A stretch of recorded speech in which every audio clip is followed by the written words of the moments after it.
One, two, one, two, one, two. Hope everybody can hear me okay. Hope everybody can hear me okay. Turn my mic up. One, two, in a place to be. Tone 202. Uh, just doing some while I left Atlanta live chat. Talking about Atlanta situation. Talking about the situation of black people. Talking about my hair, my hat hair. Uh, but just getting into the situation of black people and you know from what's good in the hood to the suburbs and where it's safe to move to, where it's not safe to move to. Uh, the statistics that CDC is putting out about these major metropolitan cities we live at, comparing Atlanta to other cities, because a lot of you have given me some feedback and said you don't want to live in Atlanta. Some of you already do live there. You want to leave. Some of you live there and love it. Some people are like, I want to go back there. So there's mixed opinions. I thought I would live in Kennesaw, for the rest of my days. So I was kind of thinking about going back there, running in and out of Atlanta, working for the CDC. So I'm still considering that. Yeah, if you guys want to talk it out. Um, Another reason why I'm presenting this, because so many comments that I've received warrants conversation. Some of you guys aren't saying anything, but the majority of you are saying a lot of things that I consider, let's talk about it live. Let's see what we can get out of it. Let's see what organizations are doing what. Let's create an organization. I don't think, listen, there are some places that I'm just not going to go. If you're not from this neck of the woods, don't come here. There's some hoods I'm not going to go to. There's some suburbs I'm not going to. But nonetheless, where we're at, the places where we're at, we can start to fix that. We can heal that. You know what I'm saying? You're always going to have that house feel, mentality, who's in the house and who's in the field. You're always going to have that Willie Lynch.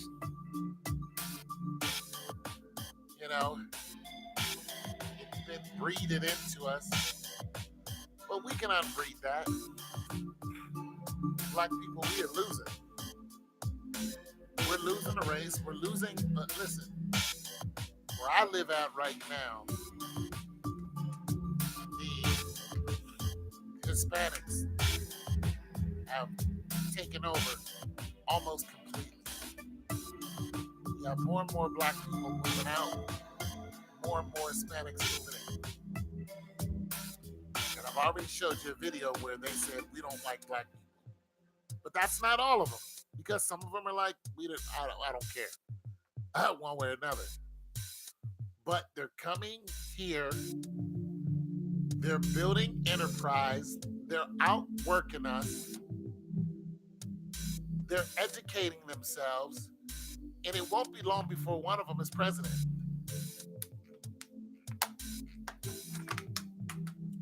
They're taking full advantage of the opportunities that America has, and they're doing it according to the law. They have stores, they have barbershops, they have dealerships. I mean, they're moving at light speed. Not everybody is out here doing something, wrong. They're doing it according to the law. I can't tell you where one black store is in the city I live in. I can't tell you where one grocery store. Every single grocery store is either owned by Arabs, Asians, Hispanics.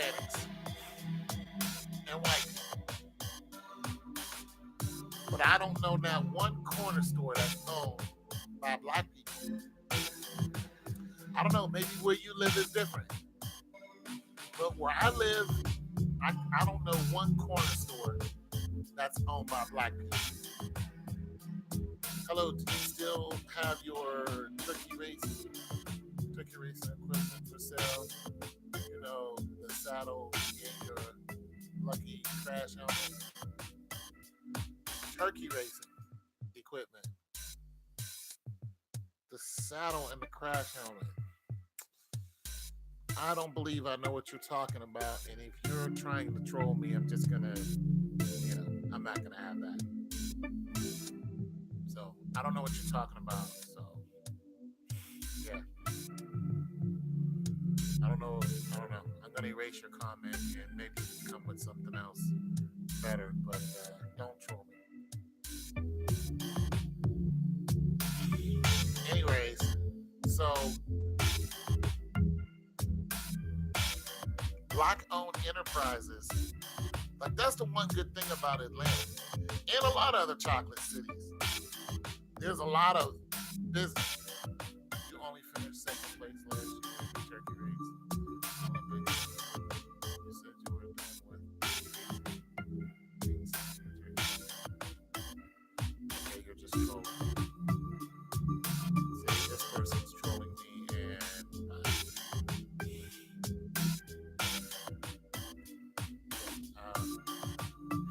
okay, so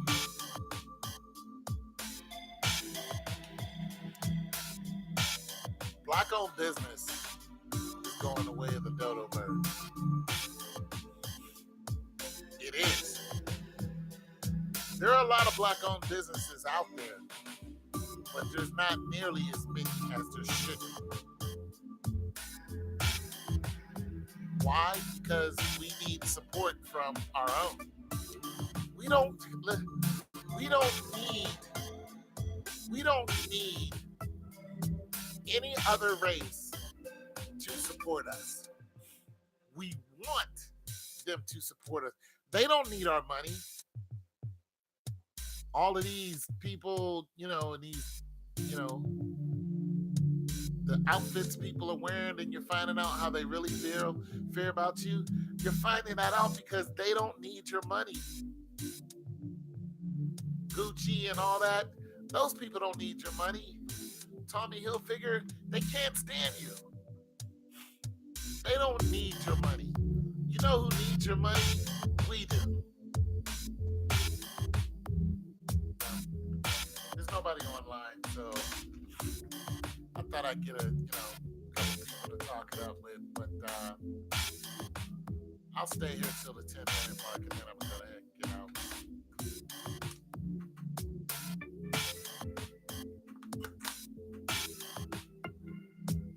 Anyways, I'm gonna keep talking. Somebody might visit this video and find it interesting. But black people need the money.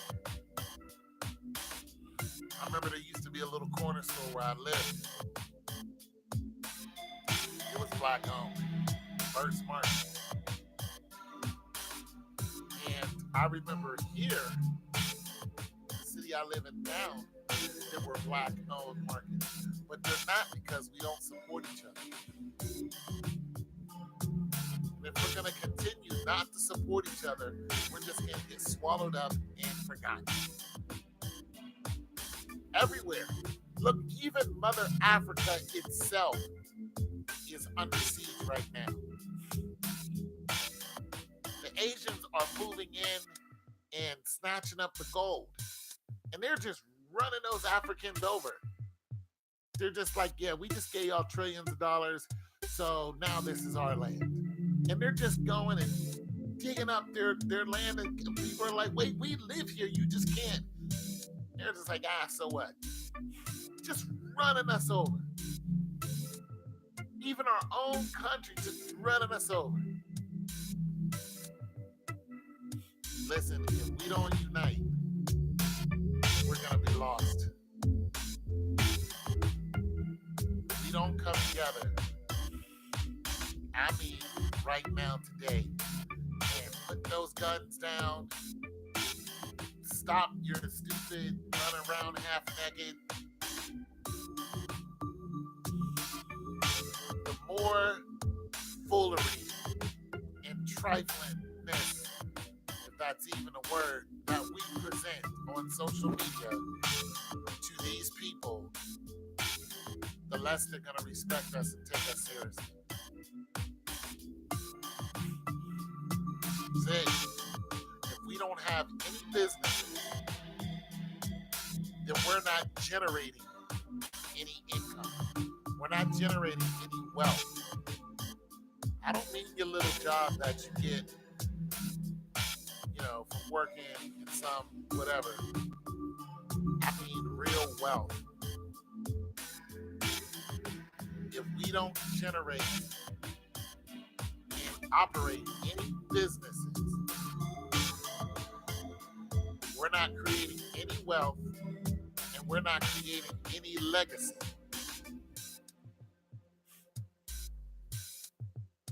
You understand that? If we don't create no legacy for ourselves and no wealth for ourselves, then it won't be long before we are completely codependent. If we don't have a place of our own to go to, if we're not farming, if we're not buying our own food, if we don't have our own food chains, if we're not making our own vehicles, then it will take nothing for us to be completely eradicated. Completely. They stop the food chains, you don't eat. You go right back to being a hunter and gatherer. And that will be tough for a lot of people. Because we're codependent, we're too codependent. How many of you know how to hunt? How many of you know how to live in the wild? Yeah? How many of you know how to do that? How many of you ever taken a bow and arrow and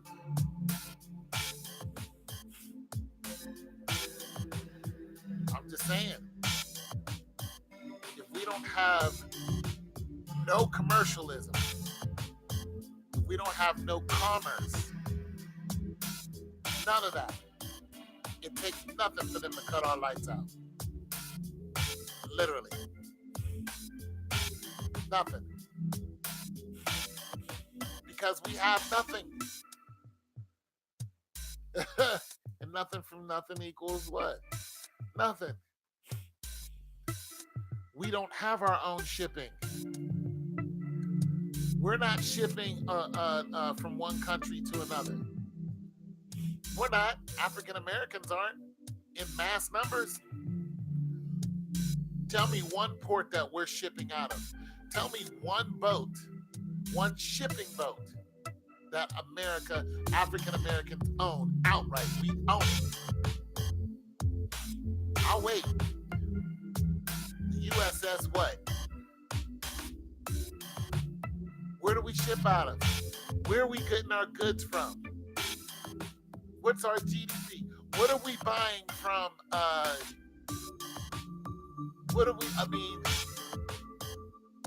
we getting oil from, Asia, Pakistan? Are we getting diamonds from Nigeria? Are we getting, what are we importing? What are black people importing and exporting? Our number one product is ourselves, our numbers. And that's a shame. Our music, our entertainment, our ability to entertain. And there are black farmers who live in Atlanta and all over Georgia. There are black farmers out there, but there's not a lot because of what the government did when they were handing out contracts to farmers. The government decided that they didn't want black people to be farmers. And this goes all the way back to Black Wall Street before they burned it to the ground. But the government's like, nah, we don't want you guys to be farmers. We want to give this land to, our own nationality. And they did. And the land that black people originally owned, a lot of them lost their lives suddenly. And then Europeans owned it all of a sudden. And I mean suddenly. You found them, somewhere deceased. Whole families. And their land taken over. Just like that. One fell swoop, one day. And nobody batted an eye. This is why you don't have a lot of farmers or a lot of legacy in farming. But black farmers are out there, just not as many as there should be because of what the federal government did to us. But we don't have any shipping. We don't have any import-export. We don't. I can even try to look up some black import-export. What's our GDP? I'm saying that it will take nothing for them to start wiping us out if we don't get it together and create our own chains. Now that's hard enough because we're still going to catch it no matter what. But nonetheless, is it possible? Actually, it is. Because there's almost 40 million of us. There's almost 40 million of it. And this is not including the people who will help us. There's almost 40 million of it. You mean to tell me that we can't come up and together collectively build a shipping company and support that shipping company to import and export out of China? We can't use UPS. We can't use, other lanes of shipping back and forth that are already there. It's called logistics. Or we can't build a logistics company like Amazon. You mean to tell me we can't do that? We can do that. And if we don't start doing stuff along that lines, we're just going to get left behind. We are no longer the minority. There are other nationalities here that are minorities. But we're going to be outnumbered by everyone is going to be outnumbered by the Hispanics by 2000. 2000.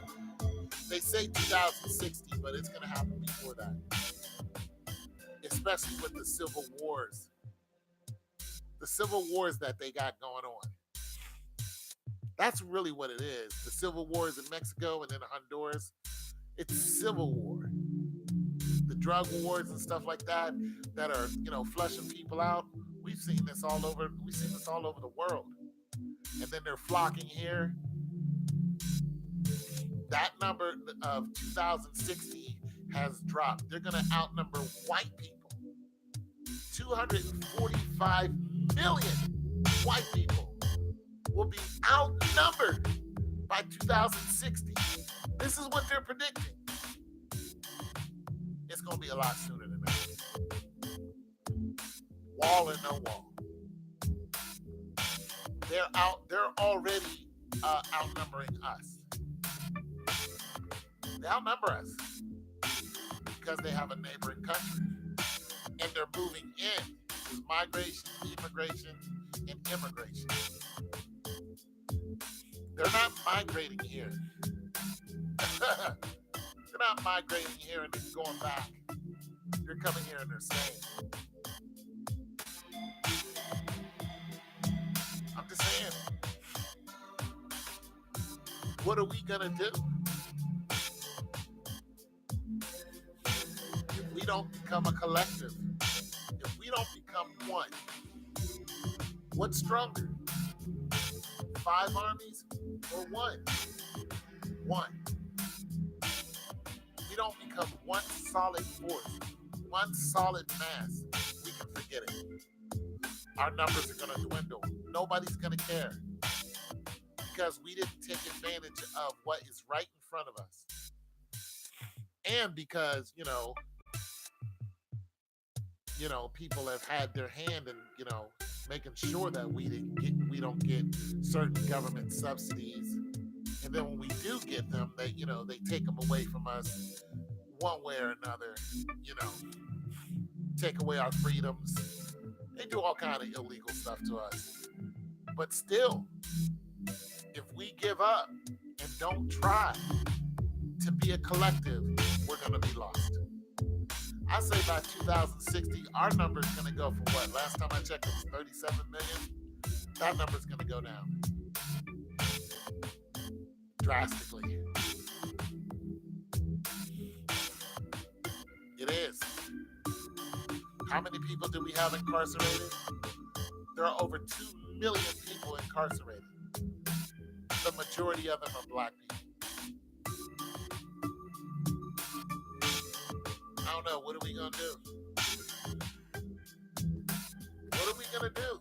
How many black banks are there out there? I know of one. It's not in this city. It's in the South somewhere. How many black banks are there? Remember FDIC?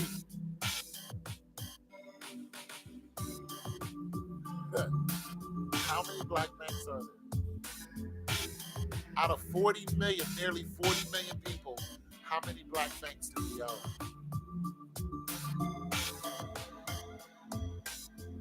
Probably not too many. The last time you've been to a corner store, did a black person own it? Name me the last place you've been where a black person owned it. Not rented it, not borrowed it, not as a temporary lease. They own it outright. They built it. They own it.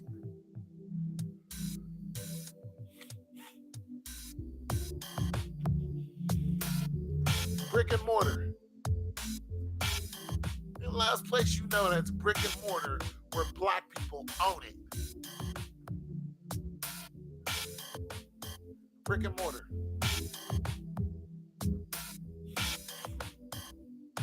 The backbone of America are the small business owners. Everyone knows that. How much of the small business market do we cover?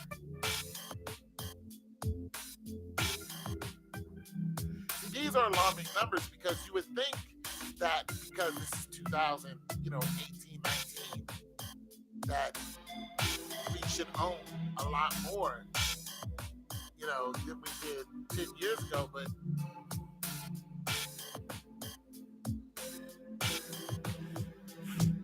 how many clothing companies are there out there? Clothing. And when I say clothing companies, I don't mean Sean John. Because Sean John doesn't own the clothing company. He isn't the distributor. He owns the name Sean John. He's copywritten the name Sean John. But who owns the distribution? Who's the manufacturer? How many black manufacturers and or distributors are there out there?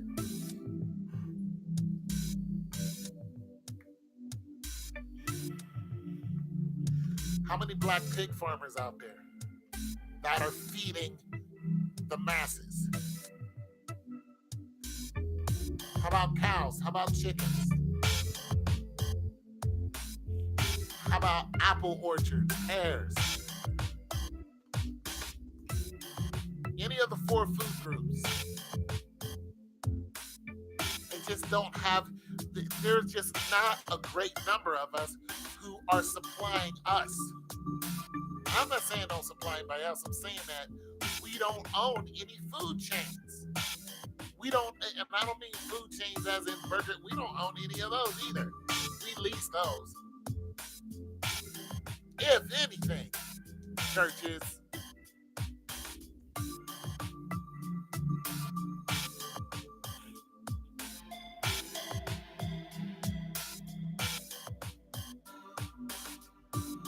we're in trouble.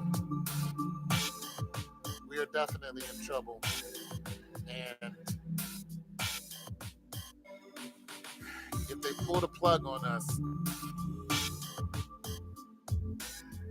I thought about it. Listen, I've been thinking about moving back to Atlanta ever since I left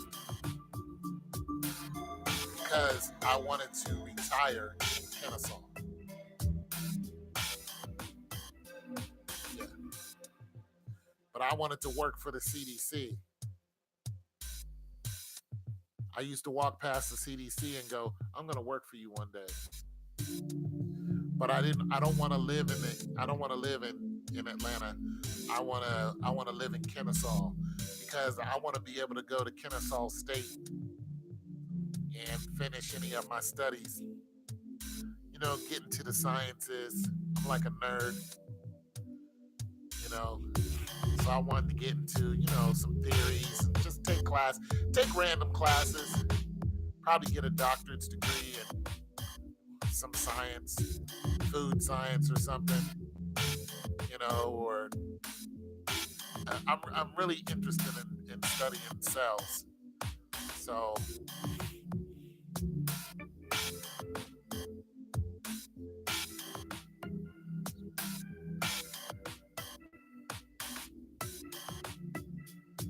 they are. So they're not the one who are spreading diseases in Atlanta. So what do you mean? So who's spreading diseases in Atlanta?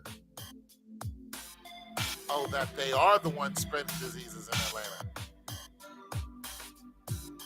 I'm gonna tell you something. I'm gonna be honest. I'm gonna tell you something.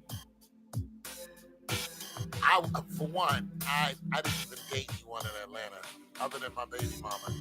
She's been married, so I didn't date anyone in Atlanta.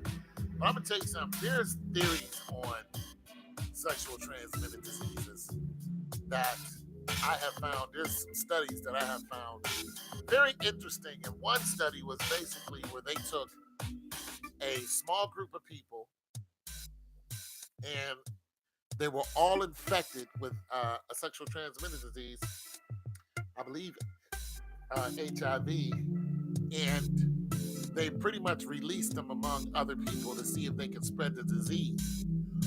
And they didn't. So they found out that the disease was actually spread through the food. Try that on the side. They were like, it's the food you eat that gives you the sexually transmitted disease. I don't know how true that is. But I was like, really? I'm not you have an all black city. Remember, blacks supposedly only make up 13% of the population. So how can blacks have the highest? Well, okay, so some of those numbers that you're talking about came from black doctors.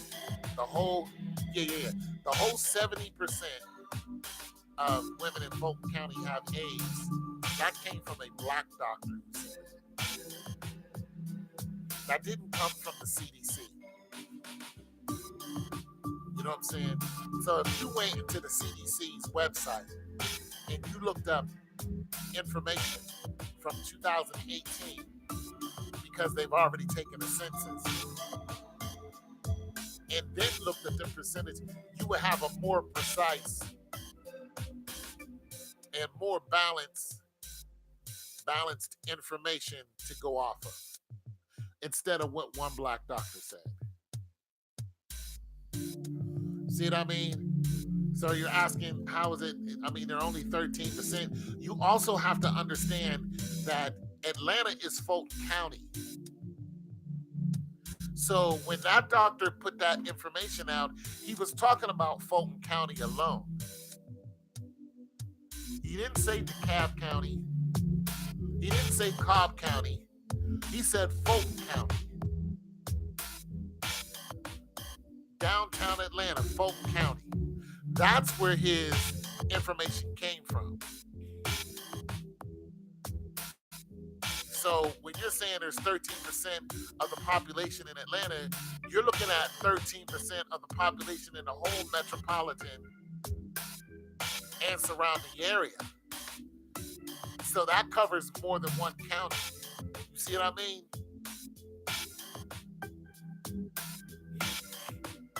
I don't believe that you can test positive here in America and go overseas and test negative. Me personally, I think it's a scam along with other things. Well, I can't argue that. I have I have no solid grounds for arguing that. I'm not talking about Atlanta. Oh, you're talking about the U.S. Oh, okay. Yeah, I have no solid grounds to combat what you're saying. But like you said, you're saying you don't believe. I mean, if we were going to deal in, yesteryear's statistical facts, that would help us out a lot more. Especially, you're talking about, I believe the word's immigration. So you're talking about people who are living in one country, then going to another country and returning. Can they be positive over here and then go to another country and test negative? Is that possible? I don't know. I know the other way around is possible because we've seen that. We've seen people come from Africa into the United States and test positive for various diseases. The last one that was alarming was the Ebola disease. And that happened let's see, I was still in school last year.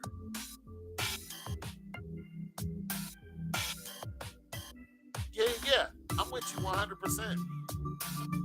But the guy who had Ebola infected like 4 or 5 nurses because they didn't know he had it. And I think he passed on. And it wasn't long before they knew he had it when he came into the country because he pretty much went from the plane to the hospital. So they caught it real quick. Blacks have always been allowed. Well, yeah, HIV started, in Africa by some Dutch guy who wanted to pretty much run a field test, and he lied to the Africans, told them that it was going to eradicate whatever else they were dealing with, and they were lab rats.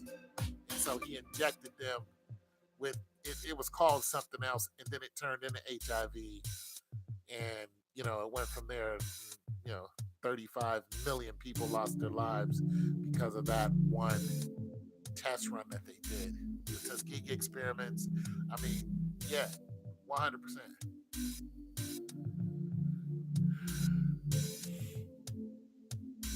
That doesn't surprise me. But that guy who did that, I don't know. I don't think he's still alive. The doctor who did that. But he lied to the African people. And they lined up in droves to get what they considered at the time was a vaccination. That's what they thought it was. They thought they were getting vaccinated. And so they brought their children and everyone, and these nurses was just injecting them with another disease. And they sat back to see what was going to happen. And then it mutated and started killing people. But they knew it was going to kill people. It's just biowarfare.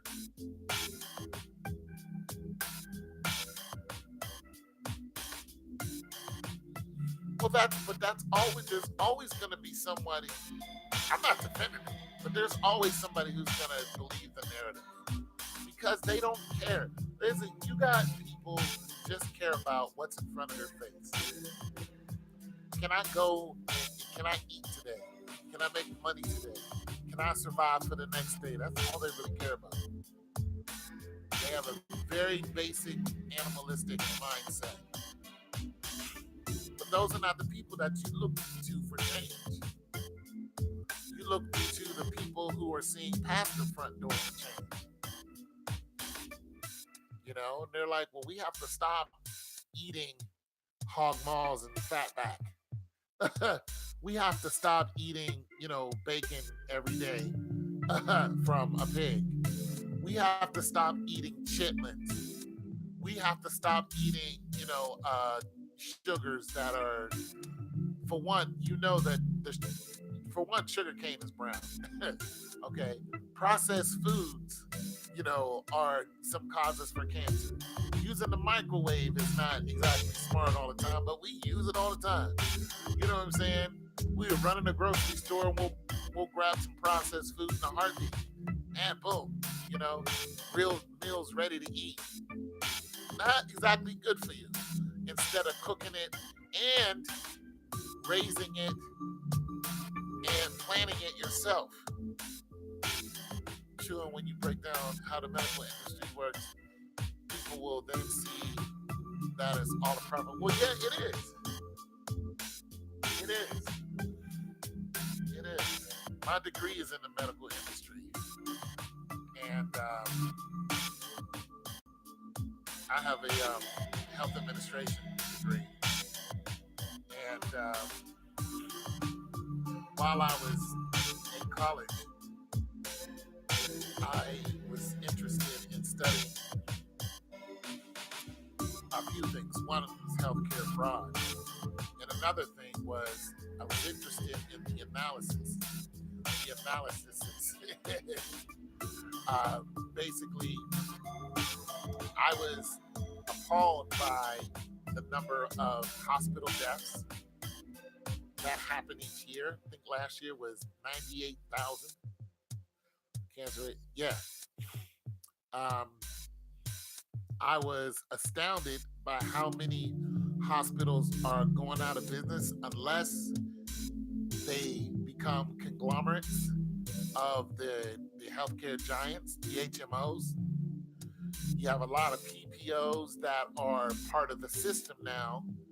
You have a lot less doctors who actually come out to your house. You know, you have recently the current demand for vaccination is is alarming. It's alarming how if you have a newborn child, if that child is not vaccinated, you're not going to get daycare for that child. No daycare for you. If you don't prove that that child has its vaccination, nope, not happening. That mother or father is going to have to stay home with that child. There are certain places that will not accept your child if that child does not have vaccination. And this is all the way up till high school. That's it and that's all. Yeah, and that's it and that's all. Holistic doctors are being put out of business. AIDS and cancer have the same strands, but they treat one for vital and the one.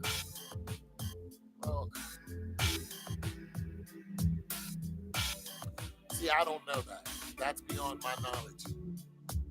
It's not beyond my understanding. It's just beyond my knowledge. Meaning, I haven't looked into it. Yeah, I know one is a virus, and the other one is a cellular um, carcinoma. Is affects a carcinoma cell. Well, a carcinoma cell is a regular cell that's been affected and is dying and is causing other cells around it to die. I'm not fully aware of the whole process, but here's the thing. The naturalists who are treating these diseases with just going out, getting certain herbs and and changing their diet, they all treat. See, they're treating these Absolutely, they both attack the cells. They're treating these diseases, whether viral, whether it's the common cold, they're treating them all the same way. They're saying eat these groups of foods and it will start healing anything from arthritis to AIDS to sickle cell anemia. Okay. That's what mattresses are. Okay. Let's look at what the doctors, let's look at what they put out. It's on World Star. Let's look at what they put out. What was it? 3 weeks ago? This is what they put out 3 weeks ago. They said, this is a doctor, said, a white doctor, said,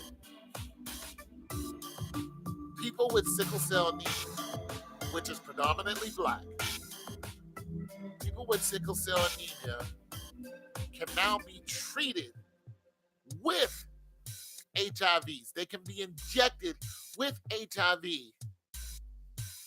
to stop their cells from being sickled.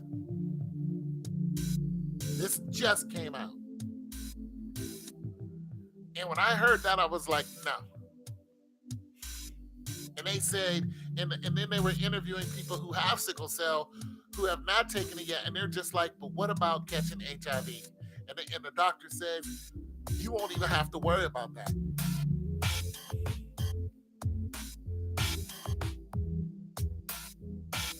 Right, your body will heal itself with the right food. And the doctor said, you won't even have to worry about HIV because we've done it. They pretty much engineered it to where the HIV will not mutate into AIDS. And I'm like, when did this happen? When did they have the control of HIV and say you can no longer turn into AIDS? Yeah. When did this happen? When did you guys get this knowledge that you can inject a live organism and stop a virus from mutating into AIDS? I want to know. Because if that's true, then 35 million people lost their lives for nothing.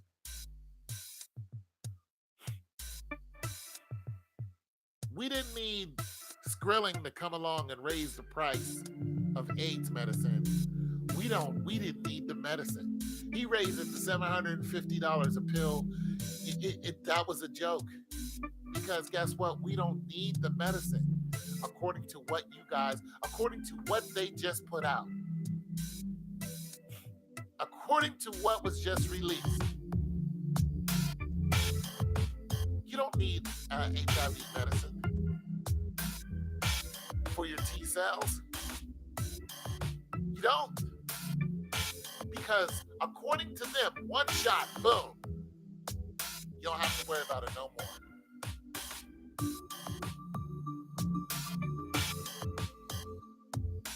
See, I don't know. I didn't even know about that. Thank you.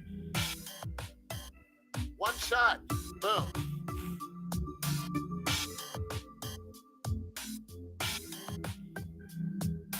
And why target sickle cell anemia?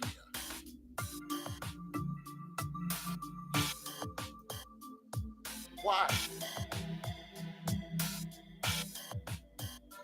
Why not Alzheimer's?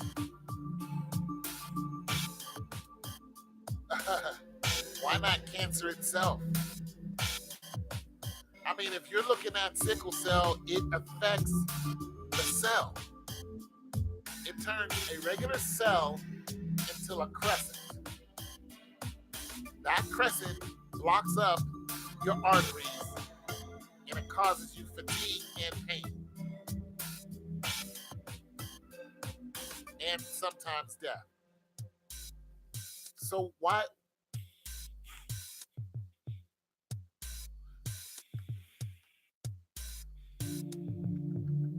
This is what I mean. This is what I mean by we need our own. The pharmacy, no, the pharmaceutical companies are suppliers and the doctors, and right, all day. I don't know how to get out of the system. I don't know how to get away from it when our food is plastic. All as I know is it's not getting better for us. When your food, when the red snapper is plastic is this bottle. When rice, white rice is plastic. When cabbage doesn't burn, something's wrong. Something's definitely wrong. Your digestive tract, you're not supposed to be digesting plastic.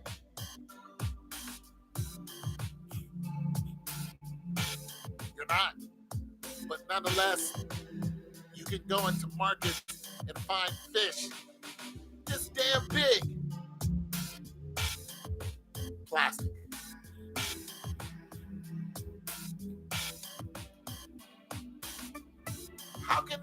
How do they even have the audacity to have a plastic fish?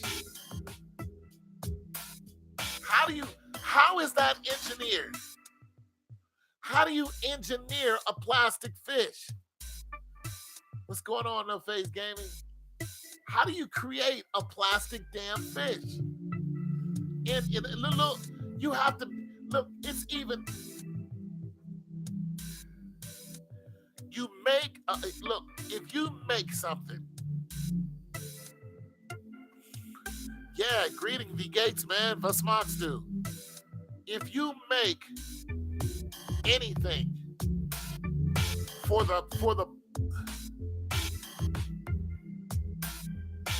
blood forms and the sickles, if you make anything for the human body, that which you made has to be able to be consumed and digested.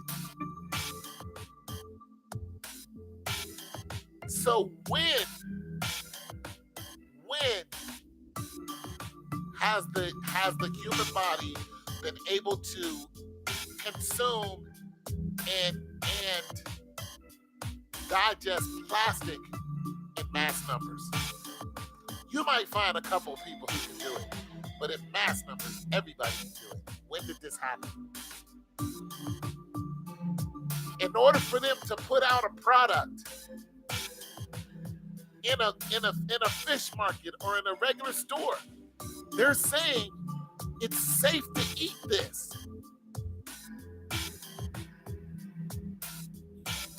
And it's a good chance people already been eating it. What have they been feeding us before we found out that the fish was fake?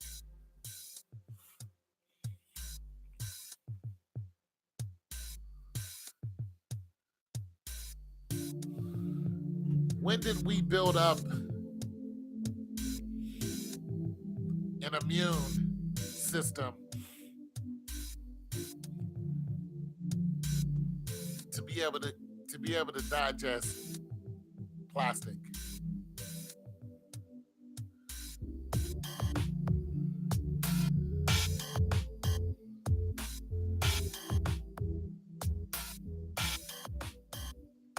Okay, I'm with you on that. You sound like Nature Boy on that. I'm just now reading your name. I'm just now understanding your name. Yeah, now I know where you're coming from. Yeah, what happened? How long have they been feeding us plastic? And what else is plastic?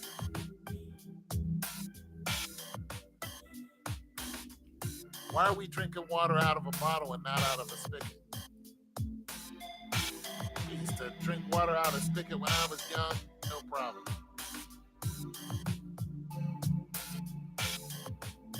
But cloning is different.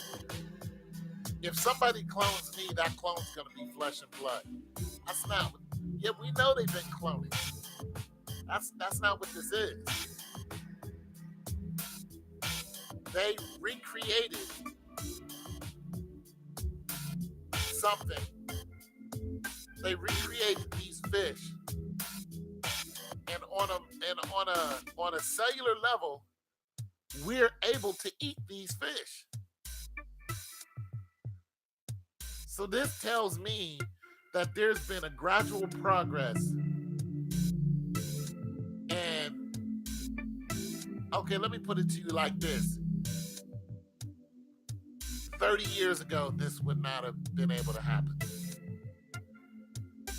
30 years ago, you might not have been able to feed somebody a fake fish, a red snapper, and them not get terribly sick and say something's wrong with the fish.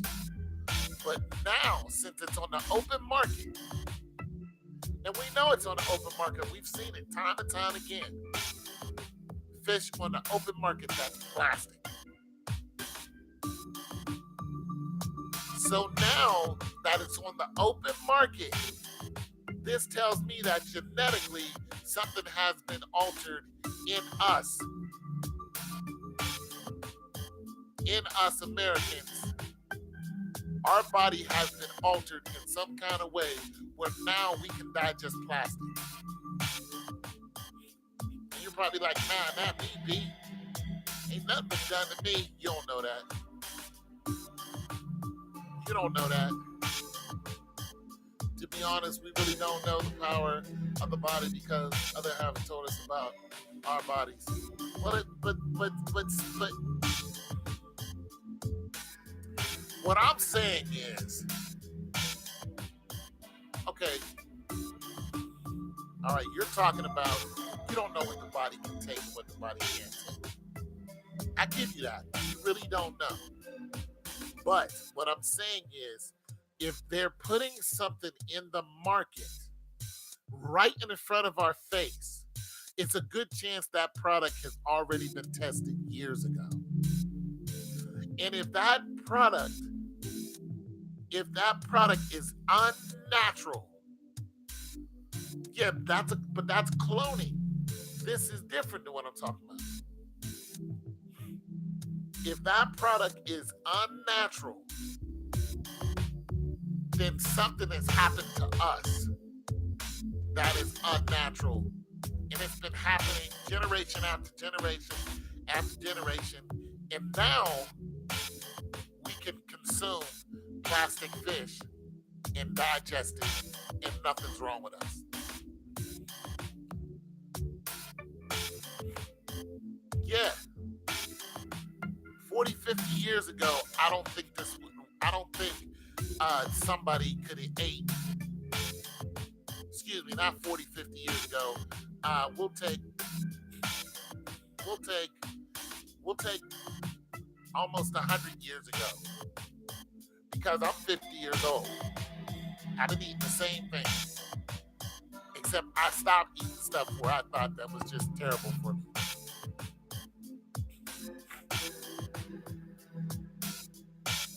You see what I mean? So if you go 100 years ago, a lifetime ago, those people would not be able to consume a red snapper that's plastic without going to the hospital and having a serious bad reaction to it, and in some cases losing their life. But now it's on the open market. People can eat it all day. People can eat plastic fish right now. I fish and hunt. I don't even buy fish in the store. Now they are contaminated in water. Exactly. I used to fish. I know how to throw a rod out there. Hell, I know how to look. When I was 10 years old, I was hunting with bow and arrow. In the city, I was hunting squirrels, pigeons, chasing down rabbits with a bow and arrow. That's what I was doing. Running around in a little hood woods with a bow and arrow, up at the sky like an Indian. That's what I was doing. My stepdad and I, and we was, and look, cause we were hungry, and we was bringing those animals home, gutting them, cleaning them up real good, and having squirrel soup or whatever. We had a heck of a menu, and you know what? It never made us sick. Never. We were never sick off of that food. We were hunting a rabbit down in a minute. Oh, you 30 plus? Yeah, I'm 50, man. I'm 52, I think. I don't know. According to Siri, I'm 51. But I was born in 67, so. But we never got sick from that. We'd go down to the Three Rivers. Okay, big ups, 40. We'd cast our rod, get our fishing on in a heartbeat. And whatever we caught, we ate. And we were never, ever, ever, ever, ever sick. I remember I had to go to a track meet, and I didn't have any lunch. I had no money for lunch, and I knew I had a track meet. So I was like, I'm going to go down to the Nasty River because I see carp in there all the time. Big old carp this big. I was like, I'm eating one of those carp. And that's exactly what I did. I was like 15 years old. Went down there, caught me a carp, bring it home. My mom was like, what's that? I was like, it's a carp. What you gonna do with that? I'm gonna eat it tomorrow for the track meet. And people were all looking at me like, what you grabbing on? I'm like, carp? A fish that I caught out of the river that has a steel mill right next to it. That steel mill is still there. And I tore that thing in that greasy gut. I had some Crisco. Oh boy. Oh boy. Because I had no money. And there was 8 of us in the house, and we ate up all the food already. And the food stamps wasn't coming in for a minute. So I had to do something. So I went and caught me a carp, and I ate that joker.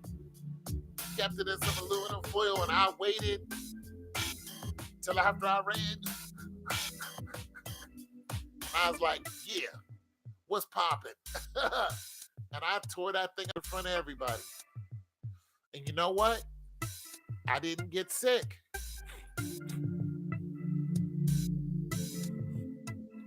So I grew up hunting and gutting fish. You know, we even hunted crayfish. We didn't eat the raccoons, and we didn't eat the possum. No raccoons, no possum, no cats, and no dogs. But a squirrel, rabbit, pigeon, yeah, you can forget it, buddy. Squirrel, rabbit, pigeon, and fish. We ate all of them.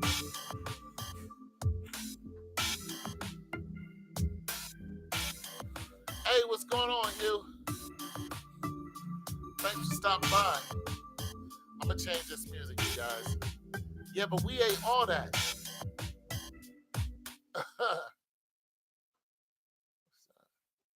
We ate all that.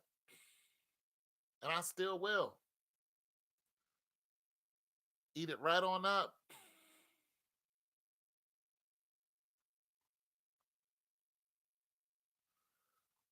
Shoot.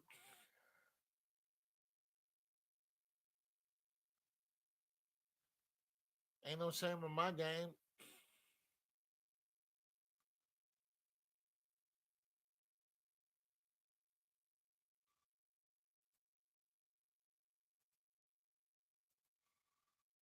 Not at all.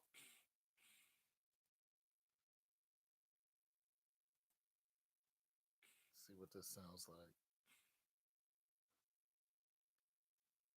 Yeah, man. Can you give me a shout out? I just did. want me to sound like an MC or something like that, Hugh?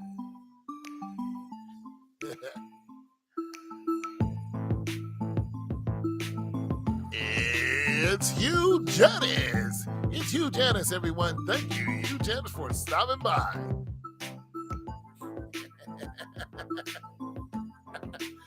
Yeah, but see, I already know what you're trying to do, bro. I already know what you're trying to do. I already know what you're trying to do. You're trying to troll. You're trying to troll. See, we're not stupid over here.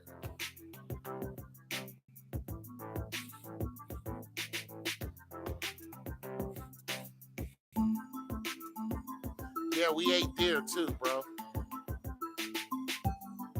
But you know what? You see what happened? You see what's going on with the zombie deer? The deer is infected. Look.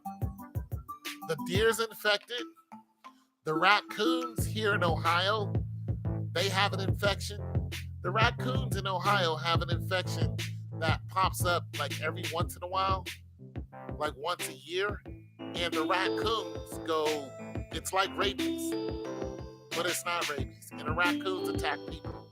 That's here in Ohio. Now you have the whole zombie deer thing going on where the deer have these ridiculous growths coming out of their bodies. Bro, I think that's man-made. Now, here's the thing about the deers. Here's the thing about them.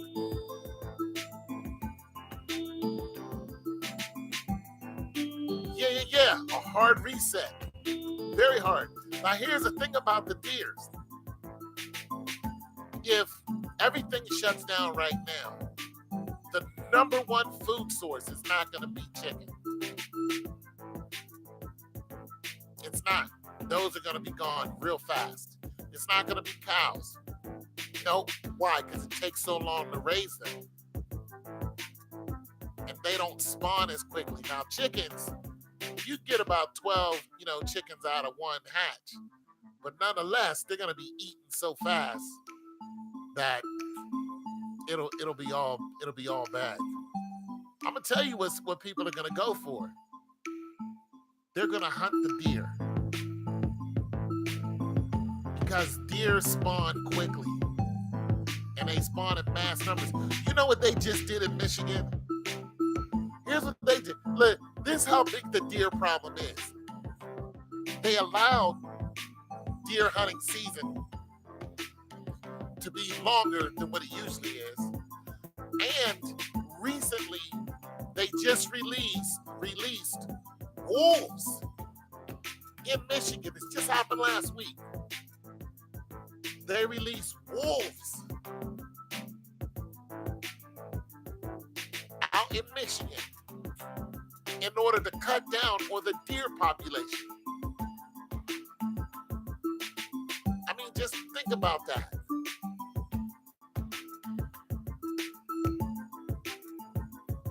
Well, the government has to be behind that. But wolves, you just released wolves to cut down on deer? Something's up.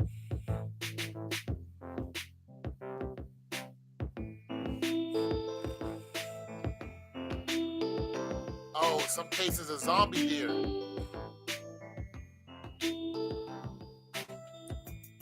That zombie deer is a real... See, the deer are going to be the first thing that people are going to go after. Because the chickens are going to disappear. They're going to evaporate.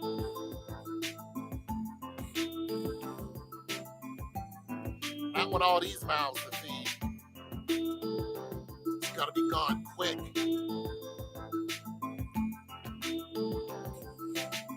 People are going to go out and start hunting the deer. Because a deer can feed a whole family quick. One doe can feed a whole family quick because we used to eat Venice. We used to hunt it and eat it. I remember the arrows we used to use to hunt down deer. And we're talking about a basic bow. We're not talking about a compound bow. We're talking about a basic bow. Tabby, bow, get out there.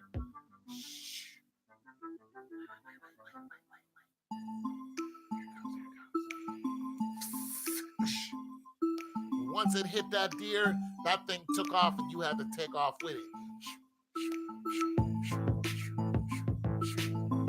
You had to be, we were Indians. You had to be a tracking fool. Watch where the blood is. Boom. Take it, skin it, bring it back. Like I said, we used to hunt some of these creatures right pretty much. We had a wooded area in Pittsburgh. Plenty of animals out there. We were hungry, so we ate them. Cleaned them up real good. Yeah, they know what they're doing. Look. They didn't release brown bears. They released wolves. They didn't release wild dogs. They released wolves. Why did they? Look, they didn't release foxes. Why did they release wolves? Because wolves spawn quickly. Very quickly. I mean, one litter, you're going to have 6, 7, 8. I mean, you're going to have a wolf problem pretty soon. And I don't know if you saw recently, but there was a guy who filmed the largest wolf like he's ever saw. It was a big black wolf. This thing was huge. It just walked right out in front of his car. It was messing around with his dog. The dog started barking. It came on the dog's backyard, and the dog started barking. And this thing was huge. It was a wolf. Yeah, the zombie deer are all across America. But listen, we don't know what it is.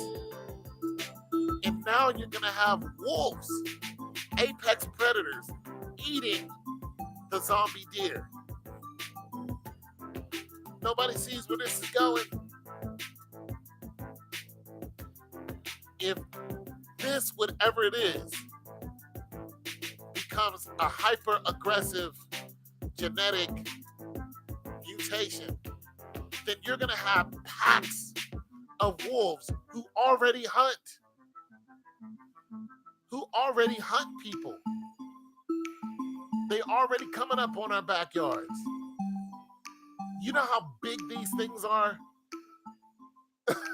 Nah, bro. These things can survive in pretty much any wild. I never had elk and buffalo. Nah, bro, something's not right here. Wolf is no joke. Not even close. They're seriously smart. They're seriously dangerous. But they just did this in Michigan.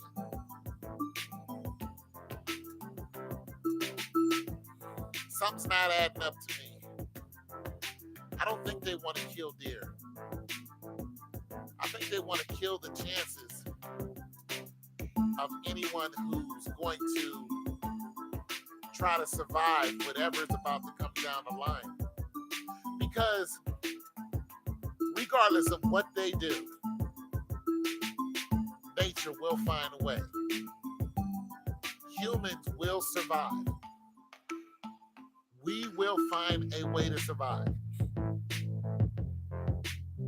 Somebody will somewhere. It just looked at, okay, let's look at the hard resets that have already happened. Let's look at the hard resets that history says happened. But we weren't here, so we don't know if some of those were true. When I say we weren't here, I mean, it wasn't recent history. Recent meaning 2,000 years. You know what I'm saying? It was a timber wolf, but it looked like, but you know what it looked like? What kind of wolf did it look like? probably gonna say it next. You know what it looked like though? It's a timber wolf, but what it looked like?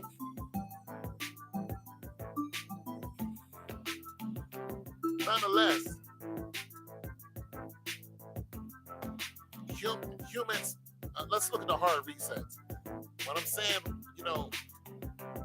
we weren't here, I mean it wasn't written down to where we're like, yeah, our ancestors went through that so far back. When you look at Jurassic and Jurassic age, the dinosaur age, some meteor came up out of space, and then boom. I don't believe that happened. I don't believe that happened at all. Then when you look at what the Hopis and the ITs and they're talking about, you're looking at the 5 super volcanoes that exploded and pretty much blocked out the sun. In 2 years, hard reset, boom. Life came back to Earth. Humans respawned too. That actually did happen. And I think the last one was 640 years ago. And they thought it was going to happen again. But whenever those resets happen, regardless of the okay, and if you don't know what hit it on the head. If you don't know what a super volcano is, you guys need to look it up. There's a super volcano. There's 5 of them. There's one in Yellowstone Park, which is in California. Yellowstone Park pretty much is a super volcano. The whole pretty much park. The mouth of the super volcano in Yellowstone, I think, is 28 miles long.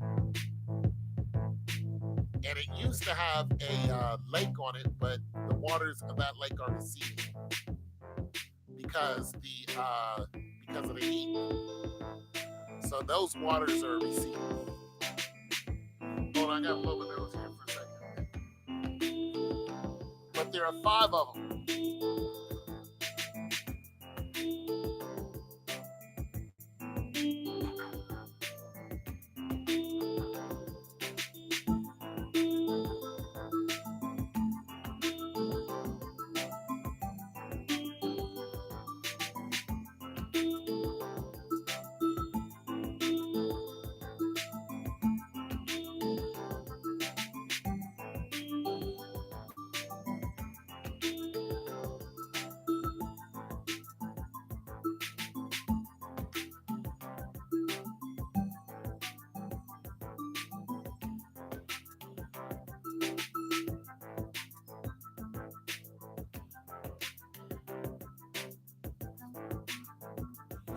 So there are 5 super volcanoes.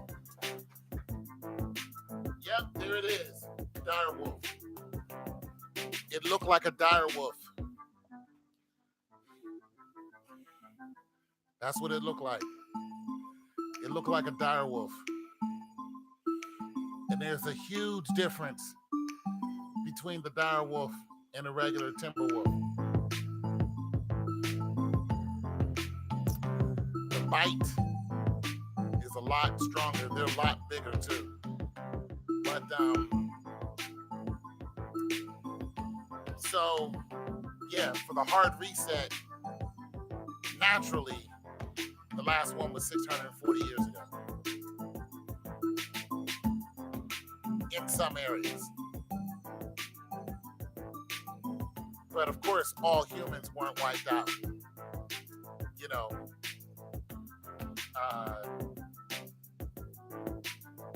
and as a matter of fact, 640 years ago, oh, it's in Wyoming? Oh, okay. No, is it Yellowstone? No, hold on. It's not Yellowstone, it's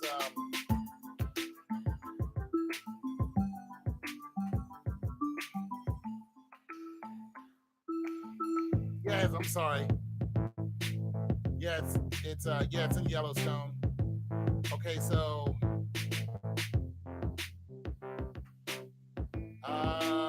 Yellowstone. There's one in North. There's one in Indonesia. There's one in Italy. Excuse me. There's 2 in Indonesia. There's one in Iceland. Oh, I'm sorry. There's three. There's 3 of them are in Indonesia. So yeah, Yellowstone caldera. That's in the U.S. But that's huh,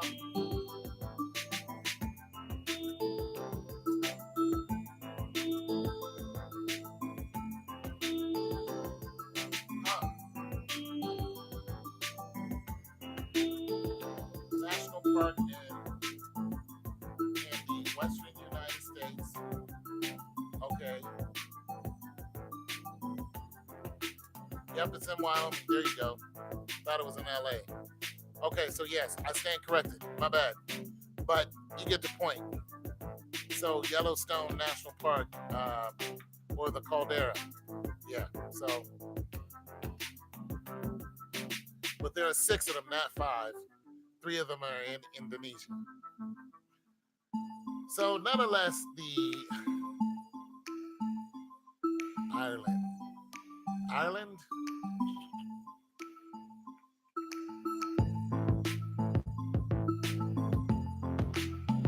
Italy, Indonesia, Iceland.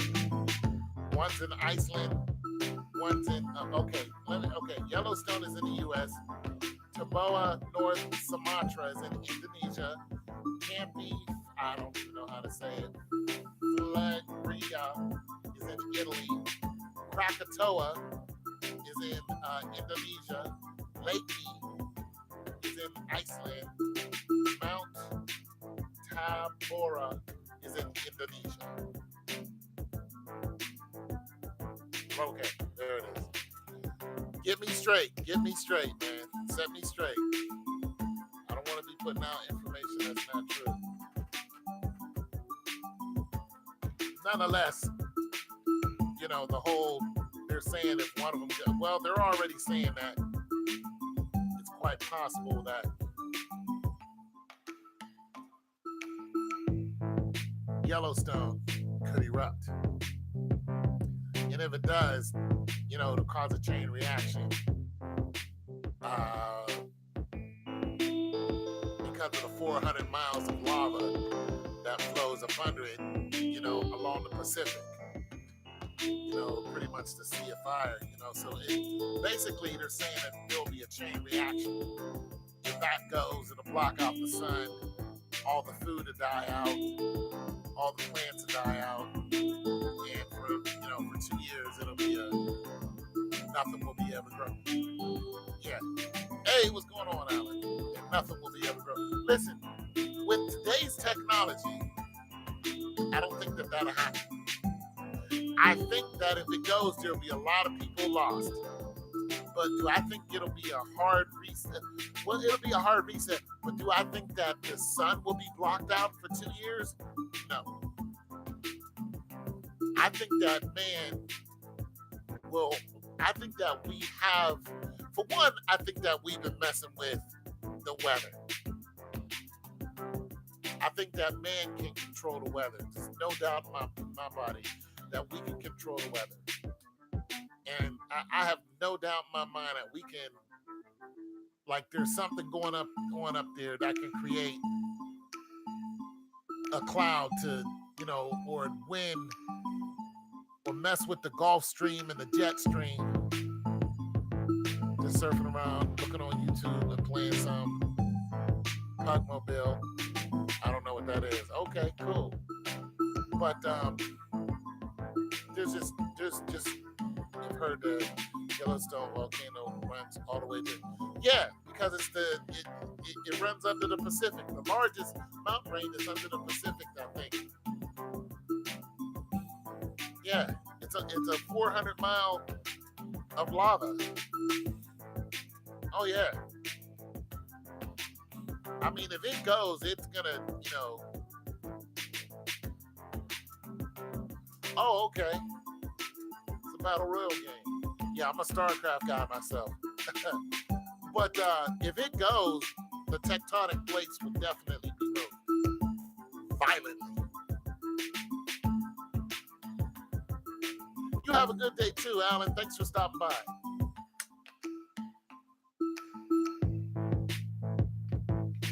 Yeah, if it goes, the reaction, yeah, it's huge. The reaction will be so violent. It'll be ridiculous. Have you seen the tsunamis? That if you just look at the videos of the tsunamis that hit Japan, and just imagine that probably 300 times, where it'll be sickening. Hey, thanks, Alan. I appreciate it. It'll be sickening. The wall of water and the speed in which it would travel and the damage and what it done. Just look at some of the tsunamis in Asia and just imagine it being a lot worse than that. Because, I mean, it's wiped out whole countrysides. One tsunami killed, what was it, a couple of years ago? Killed 250,000 people. And that wasn't from a super volcano. So you can imagine a super volcano. What's going on, bro? You can imagine a super volcano going off. It'll be bad, bro. It'll be really bad. How's it going? It'll be bad. There'll be a wave of water that will go so far inland. I mean, it would probably reach some mountain regions. Of course, they have been tampering with the weather. Yeah, I believe that, man has been tampering with the weather. I don't believe a super volcano will knock out the sun for years. Maybe a couple months. I don't think a super volcano is our biggest problem. We can survive a super volcano. The biggest problem we have is nuclear. Biggest problem we have is us. It's not the weather. It's not some animal. It's not the bugs. It's not some meteor that's going to come from outer space.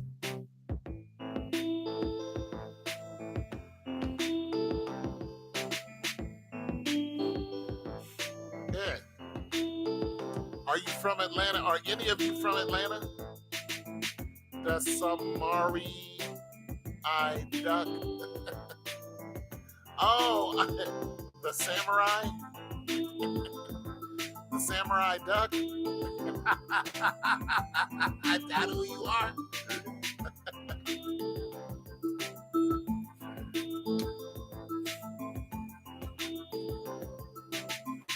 The samurai duck. Are you from Seattle? There it is. Seahawks.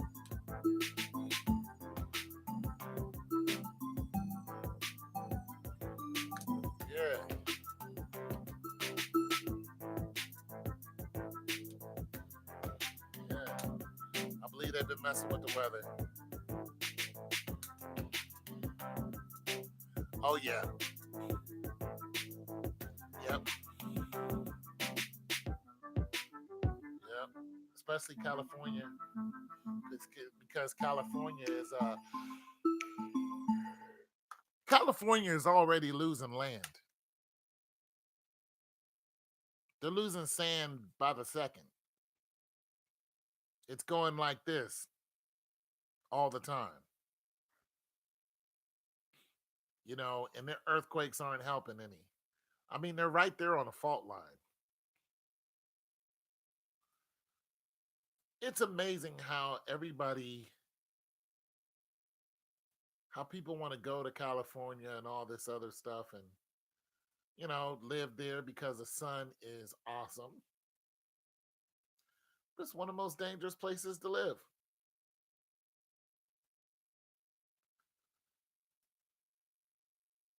But people think, people think, not going to happen to me.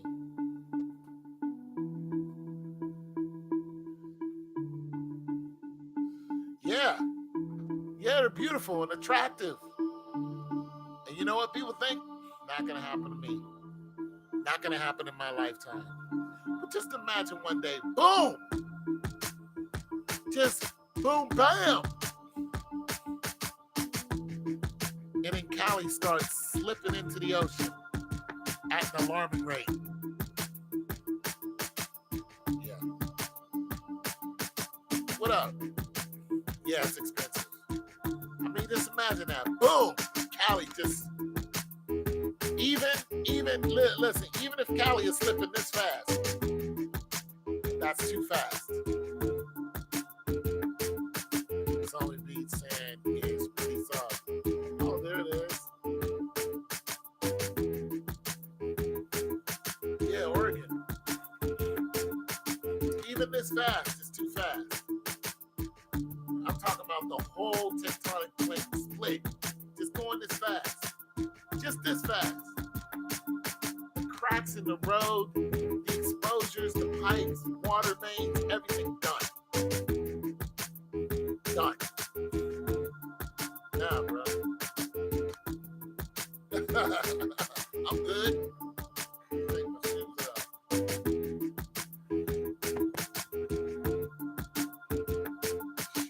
I'm good on that.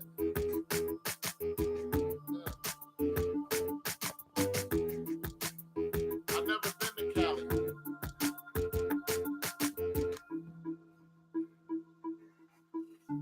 How many of you have been to Cali? I've never been there. How many of you been to Cali? Okay. Business trip? Just chilling? See, I've never been to Cali. Only thing I know about Cali is what I see. I've never been there. I've never been there. Oh, okay. Just for winter break. Okay, college type deal. Yeah. Oh, no wonder why you were on the beach. Out there hunting the lovelies. Okay, young man, I see you. I see you.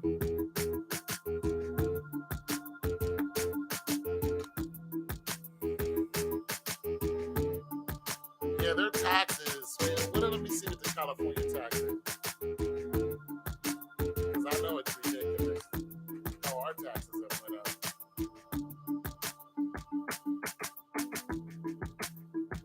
So I learned how to spell.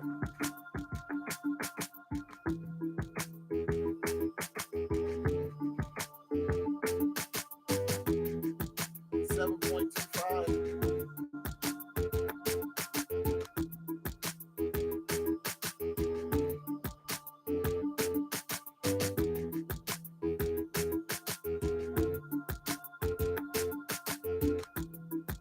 But it can go up to 10.25.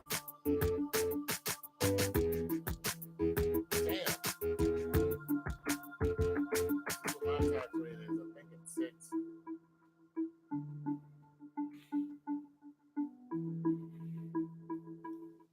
Tax rate here is 5.75.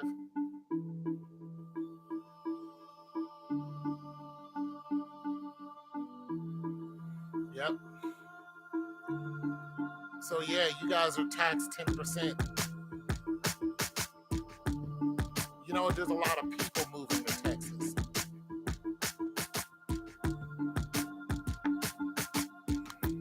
See your dad?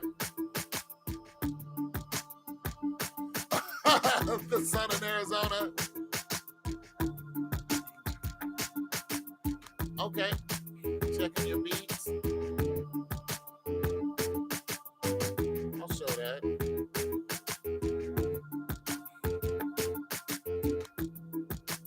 Yeah, that's not trolling.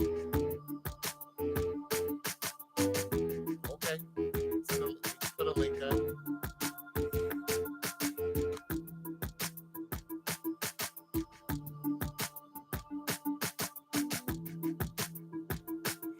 Well, you know, I've been to Texas recently. And Texas is spread out, but it's attractive. You know? It's attractive. What do I use to make beats? GarageBand.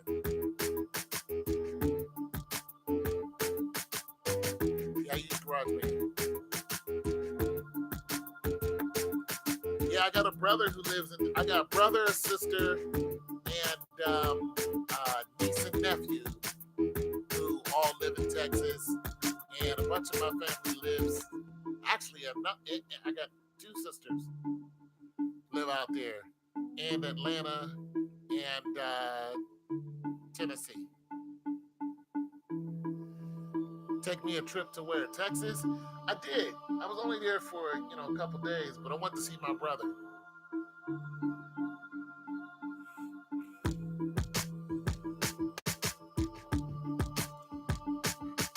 All right. I'm not going to listen to it right now, though.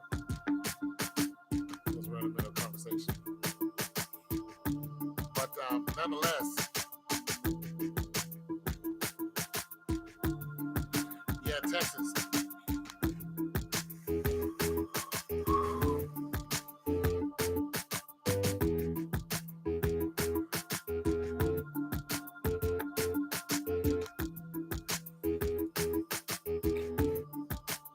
I told you I'd listen to it later.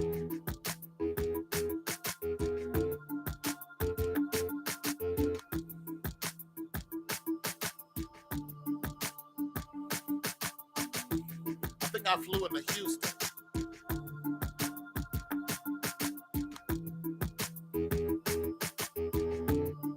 New York, California, Illinois, Massachusetts have some of the highest taxes.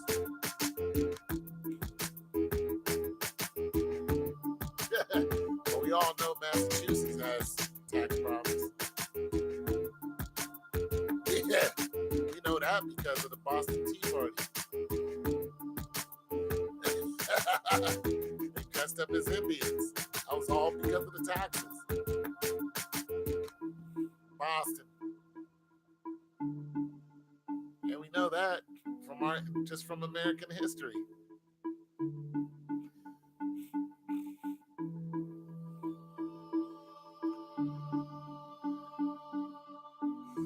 Yeah, Texas seems to be a hotbed right now. Just think, Texas, when it comes to natural disasters, what do they got? Flooding, right? They got flooding as far as natural disasters. But you know what? The way they built the city, the way they built it, they flooded those areas on purpose. Those suburbs that got flooded, they did that on purpose. They directed that water towards them so it wouldn't come into the city. Hurricanes and tornadoes too. Yeah, the flooding came from the hurricane.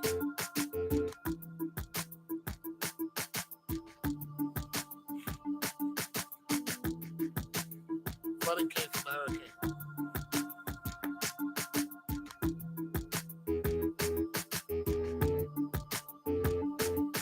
Out in Chicago.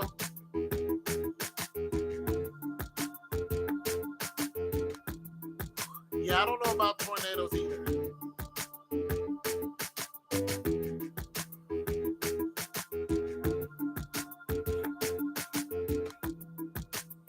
I'll tell you what, I'm from Pittsburgh and I was shocked. I was shocked to see a tornado come through there when I was in high school. Tornado warning came through there, and tornado warnings are like,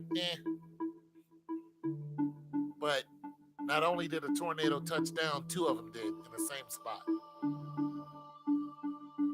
And we went to see the aftermath of it the same day. It was like a tourist attraction.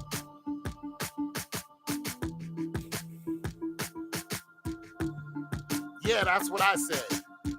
And I grew up there. Yes, Pittsburgh, the outskirts of Pittsburgh has tornadoes. Two of them touched down in one day and then came together. And I wouldn't have believed it. I would not have believed it unless unless I actually saw it myself. And I saw the aftermath of these tornadoes and what they did to this township. It was terrifying and amazing at the same time. That tornado came down a street like it was a damn car. It came right down the paved road street. And how we know this is because the trees on one side was all bent this way, and on the other side they were bent this way. That thing was spinning like this, and it went right down the damn street. It was jumping over houses and hitting other houses. It was amazing. It was amazing. What do you think about Pennsylvania taxes, violent video games to reduce school shooting? I don't think the violent video games have anything to do with school shootings. I don't. I don't believe that all school shootings are real. But for the ones that actually are real, they are not brought on from video games. Not all of them. Some of them can be.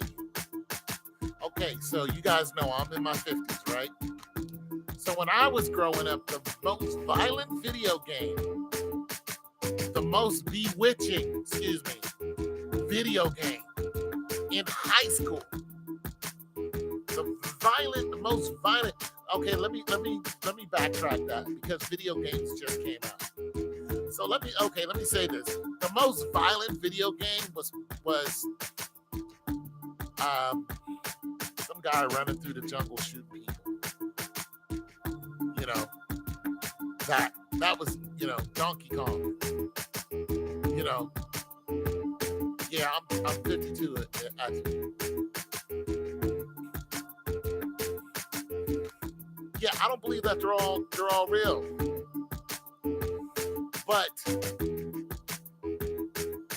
But when I look at the violent games back then, the one game that got on the news because of what kids did when I was in high school was Dungeons and Dragons. That one game caused deaths, and it wreaked havoc on suburban kids, white kids, black kids, not so much.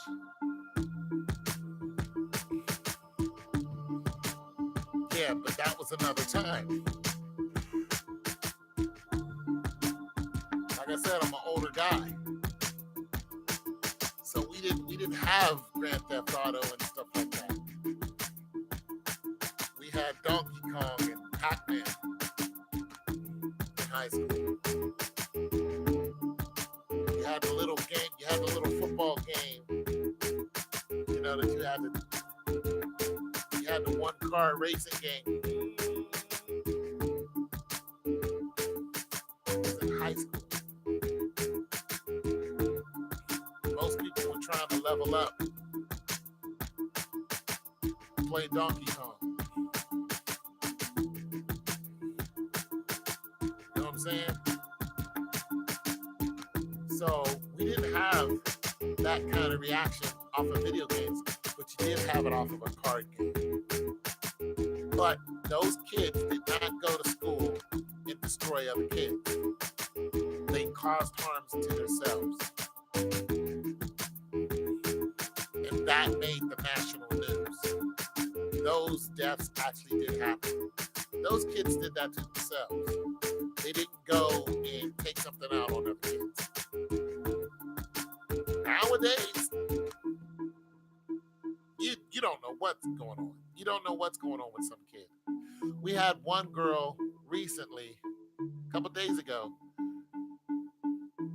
What she did was she just took her own life because she was a survivor of one of the school shootings, and she felt guilty. Drink that in. High school girl was like, I shouldn't have survived, and she took her life. This just happened. I believe that there is a myriad of reasons that high school shootings happen.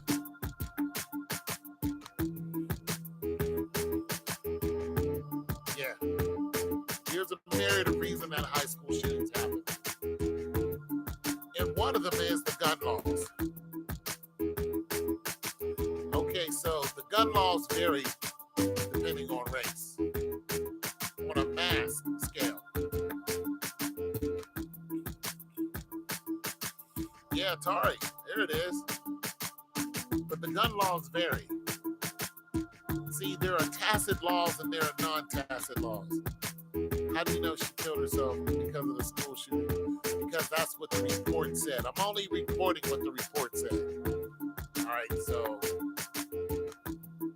let me turn this music off. Okay, so I'm only reporting what the report said, right? So let's listen to this. I'm gonna turn this up so you guys can actually hear this report because I don't want to. This is on World Star Hip Hop, but I'm sure this report is out in other places. Whether it's fake news or not, I don't know, but I'm just going by what's been reported. All right, she is a Parkland massacre survivor, and she did it because she was trying to overcome grief. So let's hear the story.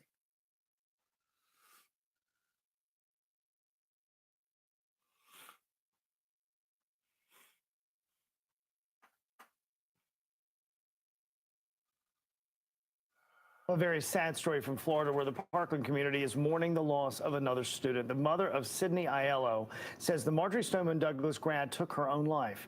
Sydney was there last year when a gunman killed 17 people. She was apparently close to one of those victims, and Sydney's mother says she felt survivor's guilt and was diagnosed with PTSD. She struggled to attend college classes because she was afraid of being in a classroom. Her mother hopes Sydney's story does help others, though.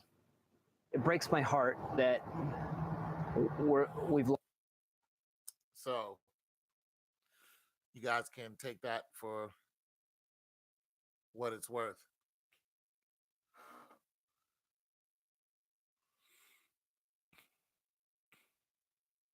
If it's CNN, it's false. Hold on, let me see who did that.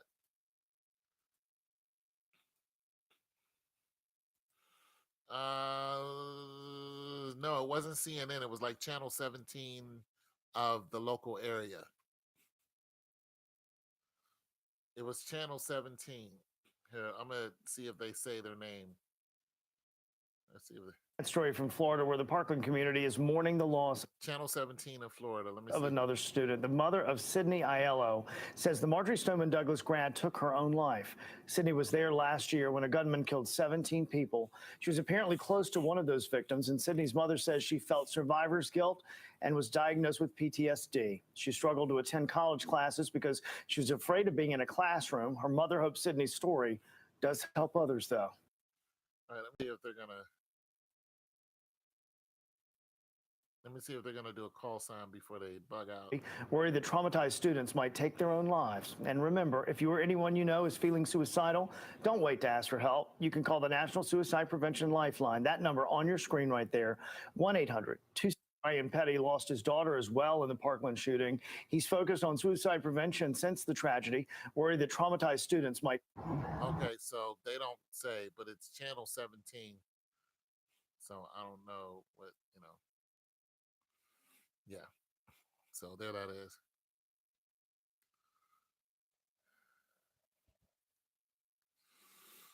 Yeah, look. Let's just do it like this. We know that it's possible. We know that it's possible. Happy no collision day. Thanks, Fred. But nonetheless, we know it's possible. That kid who was on the news, his classmate said he wasn't in school that day, and he said he was. What's the deal with that? No idea that story that you're talking about. But I don't believe that all school shootings are real. I don't believe Sandy Hook was real.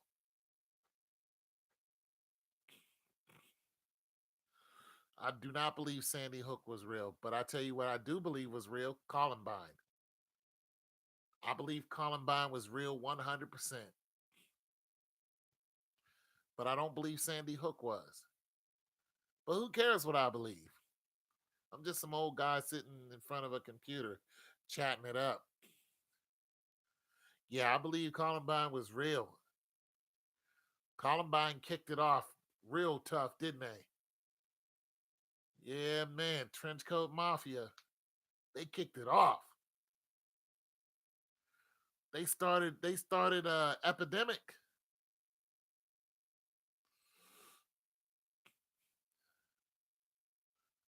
Okay. And what country are you from?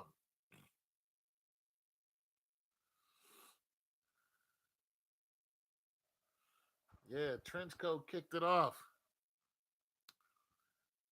Oh, oh my God, Scotland. Yeah, Scotland Yard. Yeah, the Scots and the Irish.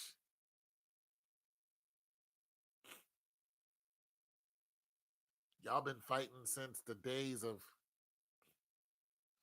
Yeah, Sandy Hook. I didn't really buy Sandy Hook.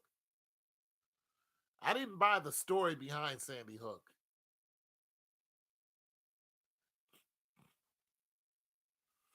David Hogg was not at school that day. I didn't buy the story behind Sandy Hook. David Hogg. Oh, okay. I don't know about that story. How Scotland? Probably very rainy. Probably like England. But yeah, I didn't buy that. But Columbine, I was terrified at what I saw at Columbine.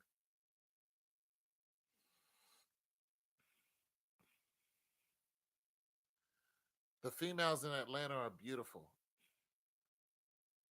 But of course not everybody is. But there are let me tell you something. If you're looking to just look at some naturally beautiful women and then compare them to non-natural, Atlanta is a place to go to see beautiful women. But you got to understand, some of them are naturally that way and some of them aren't. You're going to find a lot of operations. You're going to find a lot of backyard operation girls who had themselves pumped up one way or another. You know, you'll find a lot of that. But when I was in Atlanta, that wasn't a big deal. There were some gorgeous girls down there, women, excuse me. Well, I mean, to be honest, when I knew Atlanta had gorgeous, females, is when I went to the Drumline movie and I saw, all the women from teenage on up to middle age were all gorgeous. And I was just looking like, you know, and then I went to one of the local malls, and I was just in a state of shock. They can tell I wasn't from there. And I was like, how do you do it? And one guy looked at me and said, do what? I said, all these beautiful women. He said, choose one. So the women are drop jaw gorgeous. You're gonna you're gonna literally you're gonna literally you're gonna literally drop your jaw when you see so many gorgeous women from you know teenage on up I mean, it's just gonna be it's gonna be ridiculous. And if you don't compose yourself, you're gonna be lost in the sauce. Because if you get thirsty and start chasing them, that's where Atlanta gets you. I wasn't thirsty and I didn't care about it. There's one girl that I hit on, and she played me, and I didn't even bother talking to another girl. I was wrapped up in comic books and work. That was it, and my daughter.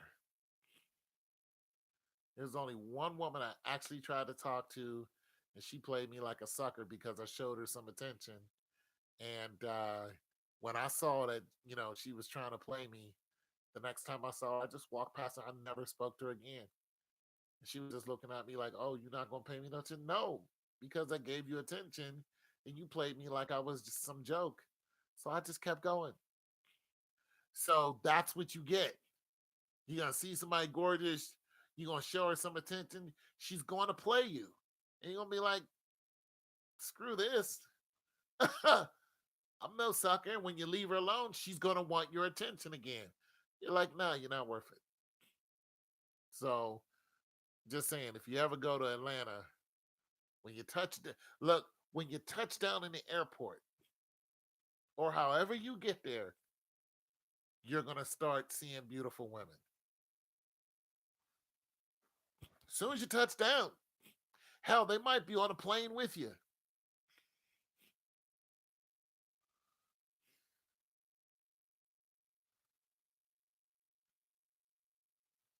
Wow. AR-15s in the schools. Well, I say do it. I don't have a problem with AR-15s being used correctly. I have a problem with them being used incorrectly on regular citizens who don't want to get out the car because they're afraid, and the next thing you know, that they're dusted. I have no love for that whatsoever. I'm not feeling that. So there people are losing their lives, getting gunned down because they're being stopped for no reason, and then get out the car. No, why'd you stop me? I don't want to go with you. I didn't do anything. Next thing you know, they're on the news and they look like Swiss cheese. You know, and everybody walks away like, yeah, we just did our job. Now, nah, it doesn't work like that. I hope that angels of the Lord take you off this planet. What up, Rich Media? But yeah. But as far as protecting the school, yeah, I'm with that. I say protect the kids. If you got to use an AR-15, use an AR-15. I would, to protect my children, and let somebody run in there and want to act a fool and get mad because some girl didn't want to talk to him. That's what happened with 2 years ago, the incel. He got upset because women didn't want to talk to him. The best rapper still living to me. The best rapper. The best rapper hands down. Yeah. Eminem. Eminem or okay, yeah. Eminem, Nas, Jay Electronica, Killer Priest.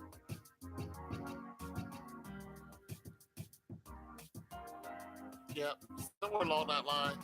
But the best alive is Eminem. Eminem might be the greatest ever. As a matter of fact, Eminem is the greatest MC ever.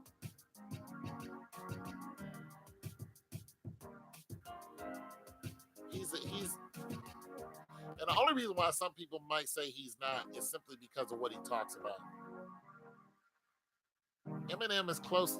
When you talk about numerically, the albums that he's put out, The returns, he's only had one flop album. One.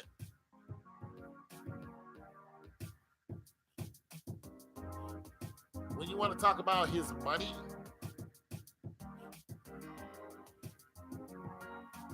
yeah, I haven't been there before that. But as far as money wise, yeah, he's probably the richest MC out there ever. Gotta stop sniffling. Hold on a second. Yeah, he's probably the richest.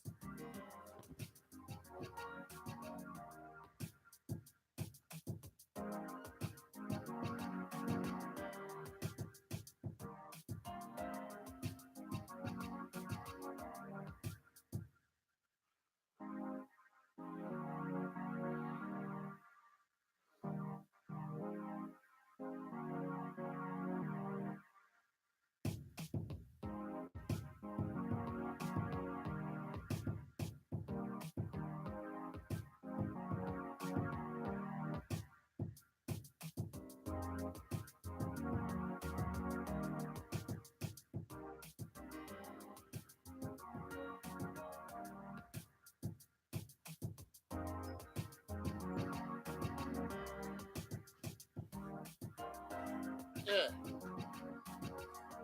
What up, gamer? Yeah, do I think he's the greatest MC ever? I think Eminem might be the greatest MC ever. Does he have the most influence? Well, that depends on what community you're aiming at. Did I use the flush? Yeah, man. You know how long I've been on? I've been on for almost 2 hours. Drinking all this water.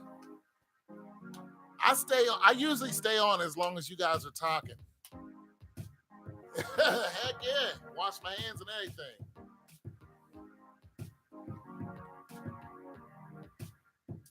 You know, I don't have a lot of company. I don't have any company actually. So you guys are my company. And that's cool. Chat it up with you guys. Heck yeah. Chat it up with the internet homies. Kick it with the internet big dogs. You know what I'm saying? Who's gonna say what? This is what we do. We kick it. The internet homies. But yeah, that dude Elliot, that incel dude. He was an incel, wasn't he? Got mad because the women didn't want him. Spoiled rich kid.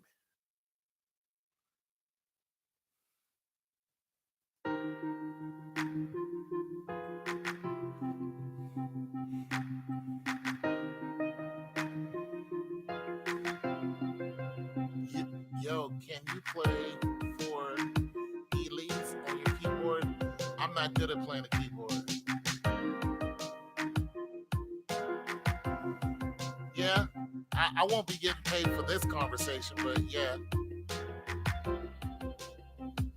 Yeah. I don't usually get paid on my lives unless somebody donates. And I don't usually ask people to donate. They either do or they don't. I'm not a big one for asking people for money. You know what I'm saying? So, yeah, I don't do that. Yeah, I'm okay.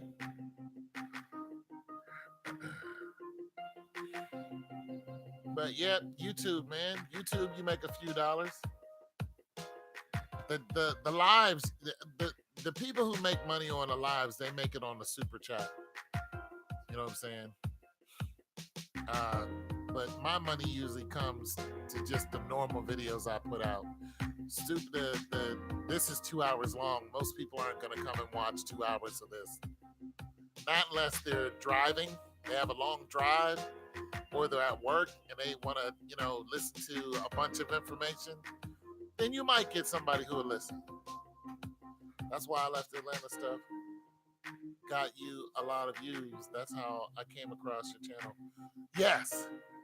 And you know what? I wasn't even looking for that to happen. People start paying attention to that video, and then I just start putting up different reasons of what's going on in Atlanta. And then a lot of that came from feedback. Yeah. A lot of people were saying things to me. Hey, what's going on, 77? And a lot of people were saying things to me about Atlanta, and then I would make a video and give them feedback on it. Because you have people who are trying to decide if they're moving to Atlanta. So that's why like Atlanta is a huge market right now. You know what I'm saying? It's a huge market right now. People are going down there and buying up land. They're going down there and especially now because the job market is changing. So you got to understand that not everybody in Atlanta, for one, is going to work for someone in Atlanta. There are more entrepreneurs now than there ever has been, and they're growing by the day. Also, business-wise, Atlanta is a good business city. But you also have the fact that it's very congested. And then you have the fact that there are people who don't leave their house to work. There are a lot of companies who are targeting Atlanta because there's so many people migrating there. And so they're just like, fine, you don't even need to leave the house. So you have a lot of customer service jobs. You have a lot of IT jobs, some finance jobs. You have a lot of those jobs. People don't even leave the house. They do most of their business in their Mickey Mouse pajamas. They just don't leave. And these companies pay them good. Apple, they pay them good. 60, 70,000. You know what I'm saying? So you want to live there to buy cars and ship. Okay, you got yourself a little import-export, mind state. I have a friend who used to buy cars and ship them. I got a neighbor who does it now. Yeah, they flip cars. You can only buy 4 a year though. But yeah, that's why a lot of people. I got a lot of subs. Is the why I left Atlanta, but it's dying down now. Yeah. No, they live here. I live in Ohio. Yeah, but my why I left Atlanta videos are dying down. But I still get new subscribers. Not as much as I used to, but I'm still getting new subscribers every day. So, let me tell you some of my numbers. This is how impressive, to me. And I'm a small YouTuber. I'm a I'm a small YouTuber, you guys. But as far as my subs, I can talk about my subs. Don't ask me about my money because people do that, and I'm just like, we can't talk about our money. YouTube has a thing about that now. But we can talk about subs. So I'll tell you my subs from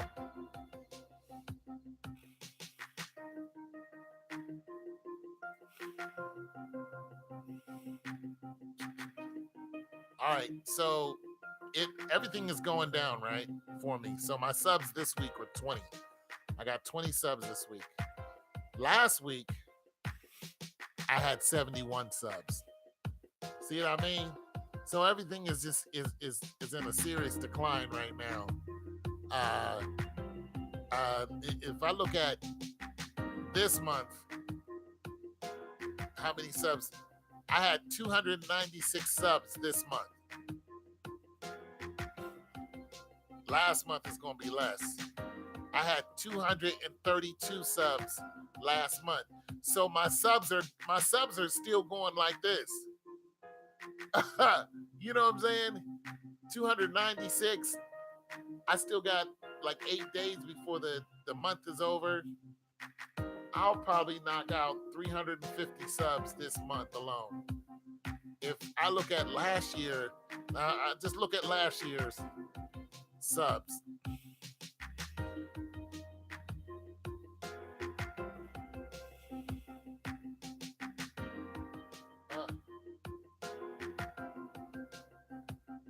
I like this little jam. All right, so my subs last year was 1,047 last year. My subs this year are 776, and it's March. So I will beat last year's. I mean, I got less than 300, and I did that in a month. So I would say by what?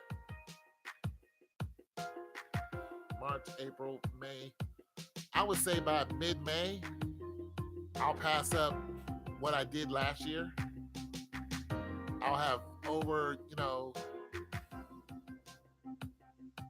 well, it's going down. Well, so make a video. Why are you leaving Ohio? I made a couple of videos about leaving, well, not leaving Ohio. I did one on leaving Pittsburgh. But I'll make one if you watch it.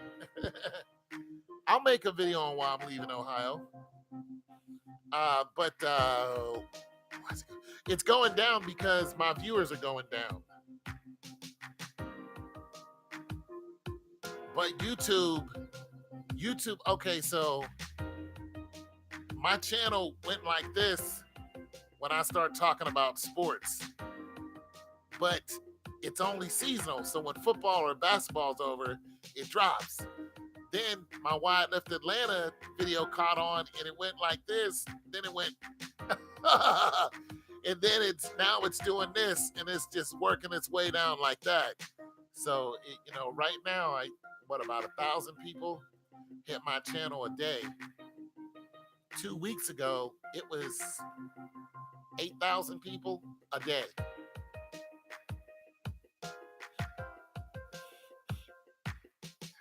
That's a huge difference. So right now there's 2,100 people within the last 2 days. But like I said, a week ago, it was like 7,000, 8,000. But that's YouTube for you. That's how YouTube is. You know what I'm saying? YouTube is, you have to work YouTube. You really do. You can get a hot video now that ain't hot anymore. And there are a lot of people who are running into this. Their money is slowed down because people aren't watching them anymore. Yeah, there you go. People aren't watching them anymore. And, and the money I'm making off of YouTube isn't going to pay all my bills. I'm just not that big. You know what I'm saying? I'm not buying a new car off of YouTube. You know what I'm saying? It's just not going to happen. You know what I'm saying? But for the people who were big 10 years ago, FouseyTube, out there buying people cars. Those YouTube videos aren't that big anymore. Tommy Sotomayor. Tommy Sotomayor bought 2 cars in a very nice place to live. Very nice. Off of YouTube money. And guess what? All his channels are non-monetized. All of them. And when he goes live, he can't get no super chats. Yeah, most people don't, because what he did was wrong. And he violated YouTube rules. And YouTube is like, nah, you shouldn't have done that. So they allow him to still be on YouTube. But they're like, you're not gonna profit.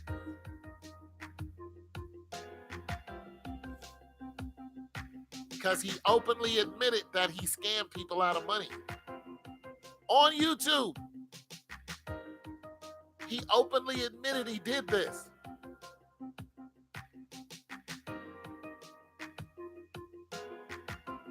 Michael Jackson leaving Neverland.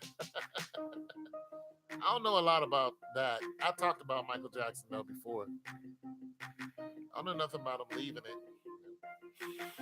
But yeah, Tommy got himself in trouble. He goes for, yes, he does. I'm a hydroponic because of cursing, but yeah. Yeah, he goes on tour talking crazy.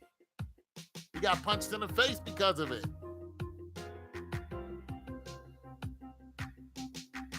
Yeah, he got, well, just black people. But he got punched in the face when they saw him in New York because of what he did. You know, when he got in a car accident with a black woman.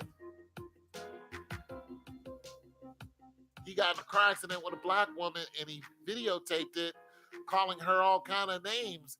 And it was just a car accident. And then he threatened to shoot her. We were like, dude, it's a car accident. This woman didn't hit you on purpose. And he just went off. He went crazy. I mean, he videotaped the whole thing. He just, and the woman is like, I'm trying to give you my insurance information. And he just started calling her all kind of whores and oh my God, it was just despicable. It was unreal. He acted like the woman hit him on purpose. It was like, it's a car accident. This woman she doesn't know you. She's not interested in you. And that right there soured a lot of people.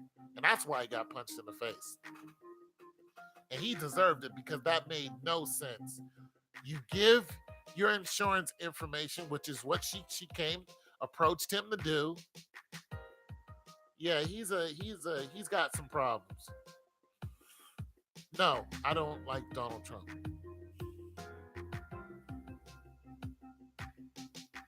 I tried to like Donald Trump, but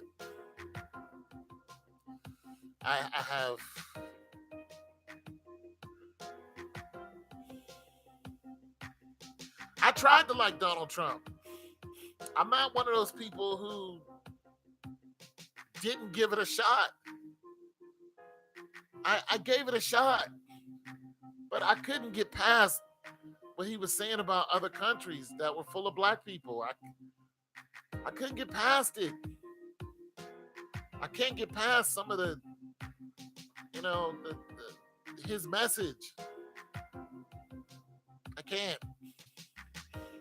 can't get past what Donald Trump is doing and his total disdain for African Americans and his mockery of us. I can't do it. I like when they mock him on SNL.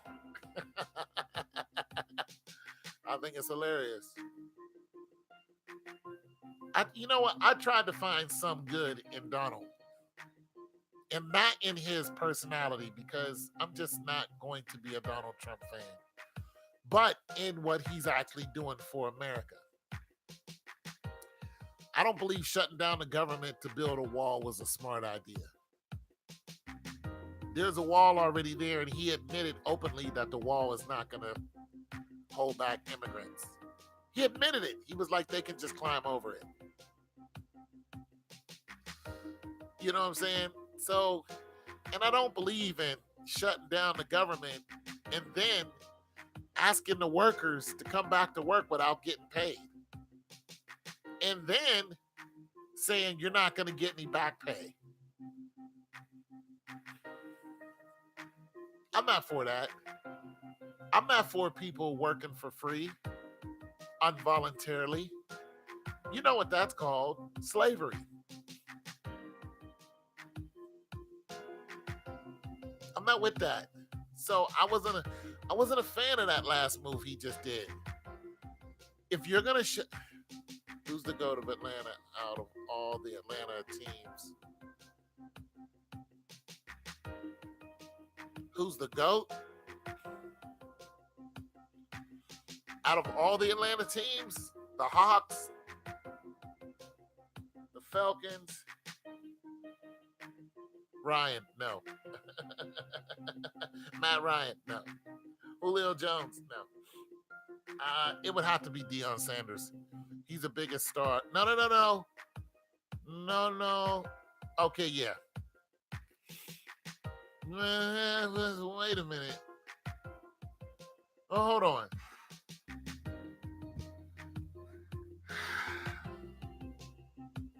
Before Michael Vick caught those charges, it was Michael Vick for a short while. But holistically, it's going to be prime time. It's going to be prime time. But before Michael Vick caught them charges, it was Michael Vick.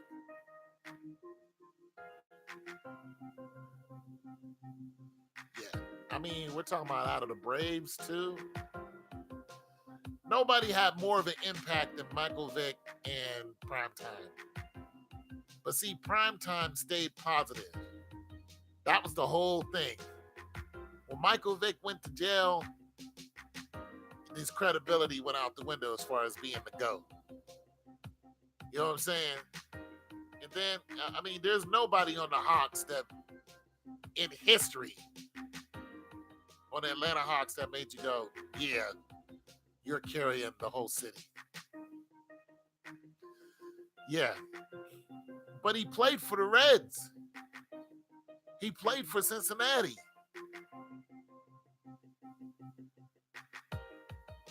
Deion played for the Reds. Yeah. You're talking about while they were in that city, playing for that city. Yeah. It's a toss-up between, well, it's prime time because of what happened because of what Michael Vick's own family did to him. So, yeah, you're right. Yeah. Because I'm trying to think of on the Braves also, who is BMOC on the Braves. But I don't follow baseball at all. Yeah, hello. Yeah, I don't follow baseball at all, so yeah. There you go.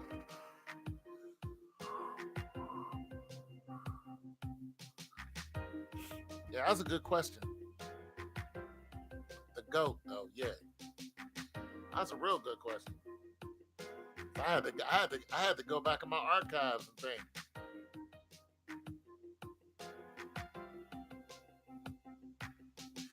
I think, listen. Yeah, I'm okay. Why you keep asking me, am I okay? I'm tired of anything. I've been on for a couple hours. All right, so Lonzo Ball. Lonzo Ball was an internet sensation. And his father was an internet sensation. Right?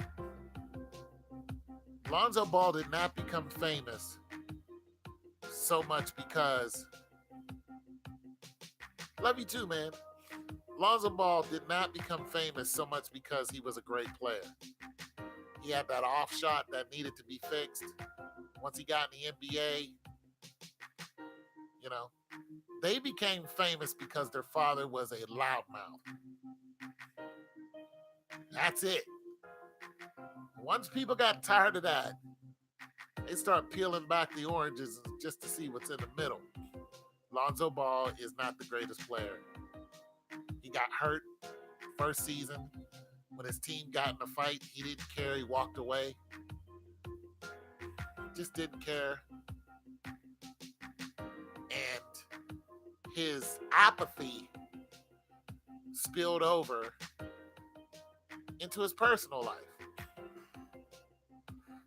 So his family taking his money is no surprise because his father the machine, the media machine that his father created was going to die out, because that's what the media does. The media doesn't hold on to the same story. You're here today, you're gone today.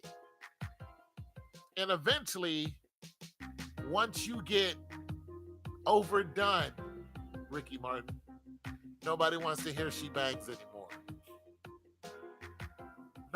Nobody cares about Lonzo's father.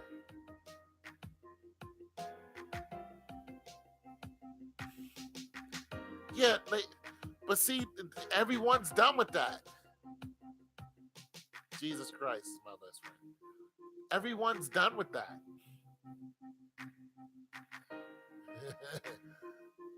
You know what I'm saying? And when people are just done with you, they're done.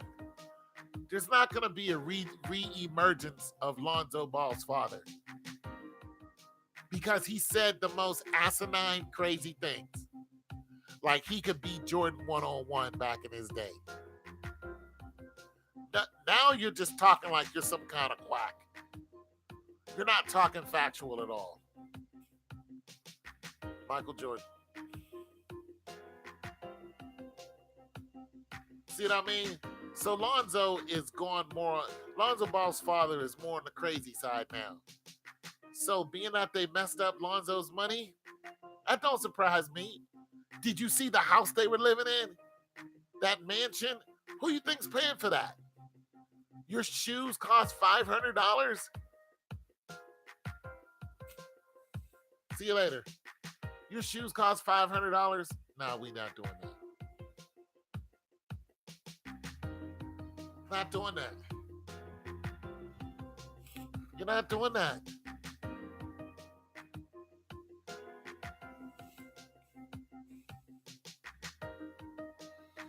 New here. Jerry. What up, Jerry? Jerry Beanfield. How you doing today? Good night, MB. Do you think at the rate Gaines antique couple is progressing, do you think he will be the GOAT?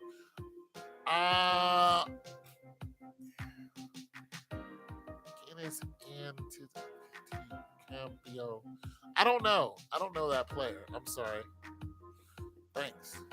Good, yo. Yeah, that's what's up, Jerry. Glad you're doing good. I don't know that player. He plays on Milwaukee. Okay, so here we go with Milwaukee. Because Milwaukee they're in first place, aren't they? The Bucks are in first place, aren't they?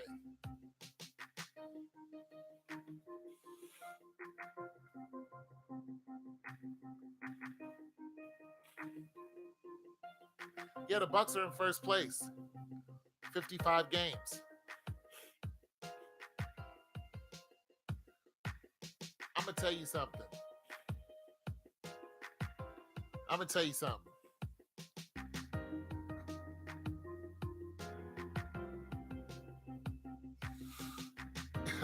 Thanks. I'm going to tell you something. Remember when everybody was talking about Jeremy Lin sanity? Because Jeremy Lin was lighting up the scoreboards and he had such a great story. Came off the couch. He was sleeping on somebody else's couch. Didn't even have his own place. Then everybody chatted him up. It's Jeremy Lin. Jeremy Lin for 2 points. It's Jeremy Lin. How much do you hear about him now? He got traded. What's he doing now?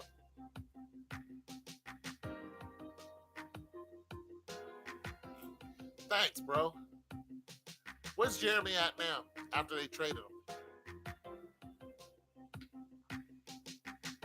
Thank you very much. You see what I mean? Fickle. He's with the Knicks. Places the Knicks in.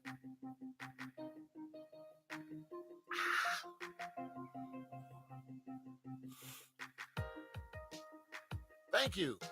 What place are the Knicks in? The New York Knicks. They're in last place. They're in last place. They're tied with Phoenix. Hey, Lakeisha, he's on a team that's in last place, tied with Phoenix. So when I see a meteoric rise out of nowhere because a team is doing good, I just don't think, okay, here's what I always look at. Milwaukee's doing good, right? 55 games. Who's in second place in the league? East and West. Who's in second place? Answer, Raptors. Who was in first place last year? Cavs are not in first or in second place. Cavs are in they're tied for almost last. No. Last year the Warriors won the big one, but during the regular season, who had the most winning games? During the regular season, Raptors. What happened to the Raptors? Well, the Rockets and then the Raptors. The Rockets in the West, the Raptors in the East. What happened when the Raptors went up against Cleveland? They got swept. What do I think is going to happen to Milwaukee when Milwaukee comes up against the Rockets or Milwaukee comes up against the Warriors? I think they're going to get embarrassed.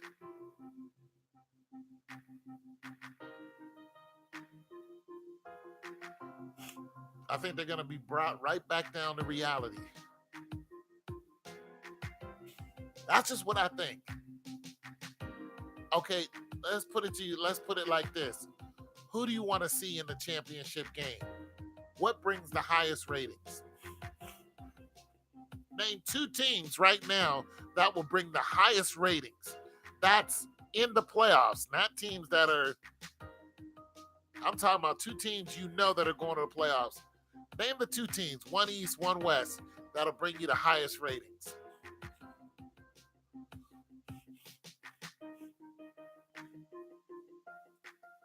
I'm curious to what teams you're going to say.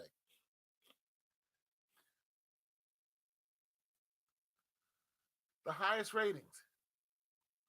Who?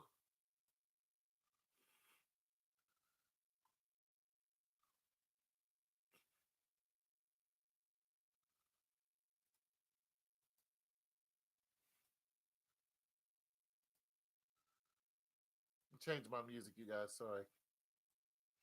So you think that Zion deserves all the hype and will be the number one pick and will be the GOAT? Oh my goodness, I don't know where you got all that from.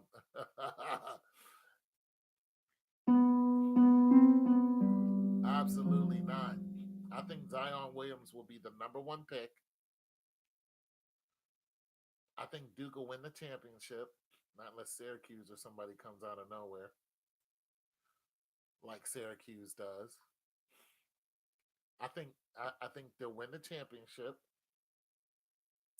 I think Zion Williams will be the first round pick. And I was talking about this earlier. If I was New York, if I was the coach and the GM, and I looked at and I looked at Embiid and the 76ers 2 years ago, what I would do is follow in their footsteps. I would not get Zion Williams. And I know that sounds backwards as heck. but I wouldn't. Here's what I would do. I would, if I had the first round pick, if I had the first, okay. If I had the first round pick,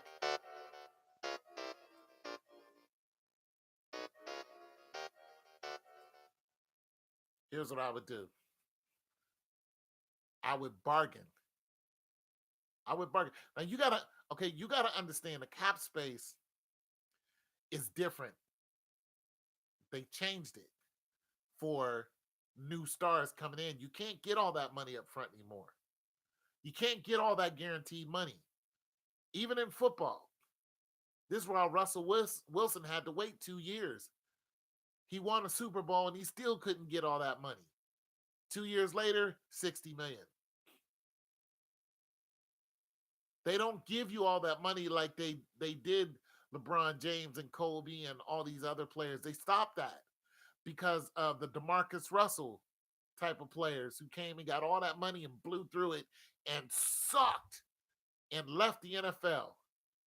His issue was lepers. He would fall asleep all the time.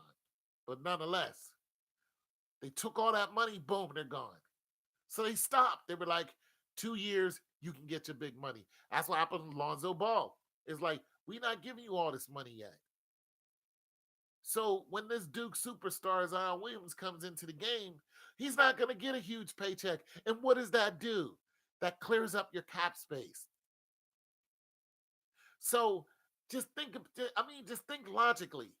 If I'm the New York Knicks and I'm tied for last place with Phoenix, who's the more important team? Phoenix Suns or New York Knicks? New York Knicks. What am I going to do? I'm going to look at what Simmons and Embiid is doing. And like 2 years ago, you guys weren't even heard of.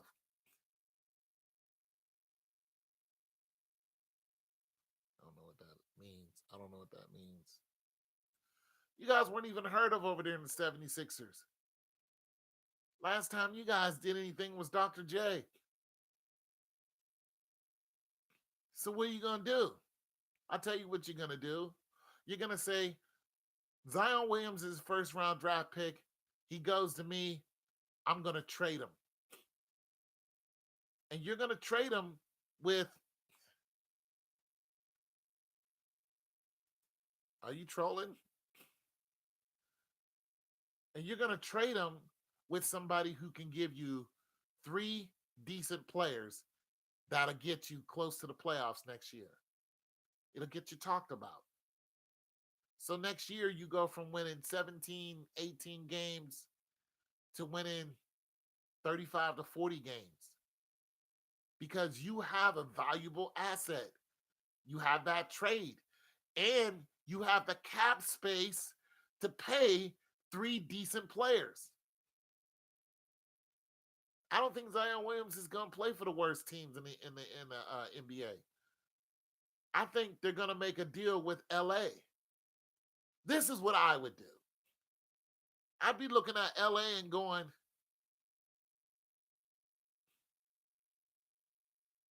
give me 3 decent players. Thanks. That's what I do. Give me 3 decent players. That's going to put me in 35 to 40 range next year. Boom. They can have their superstar.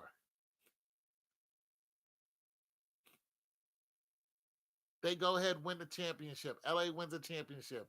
Okay, cool. No big deal. What did we do over here in New York? We finally got the ball rolling. We won 35 games last year.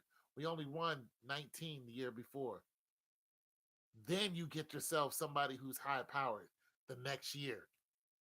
Because why? You still got the cap space. You can afford it. You might get yourself a star, not a superstar, a star. Just bring in a star. Boom. Boom. You're at 40, 45 games. You're in the first round of the playoffs. And you are the worst team in the East. You're in the first round of the playoffs within 2 years. That's just me in my limited knowledge of how things work. But that's what I would do.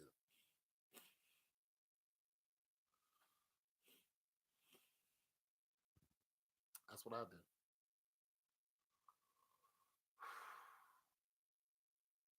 Yeah. Anyways, it's been good talking to you guys. I'm going to be out. I'm tired. I'm going to sit up here and watch a movie and fall asleep and eat the rest of my lunch, dinner.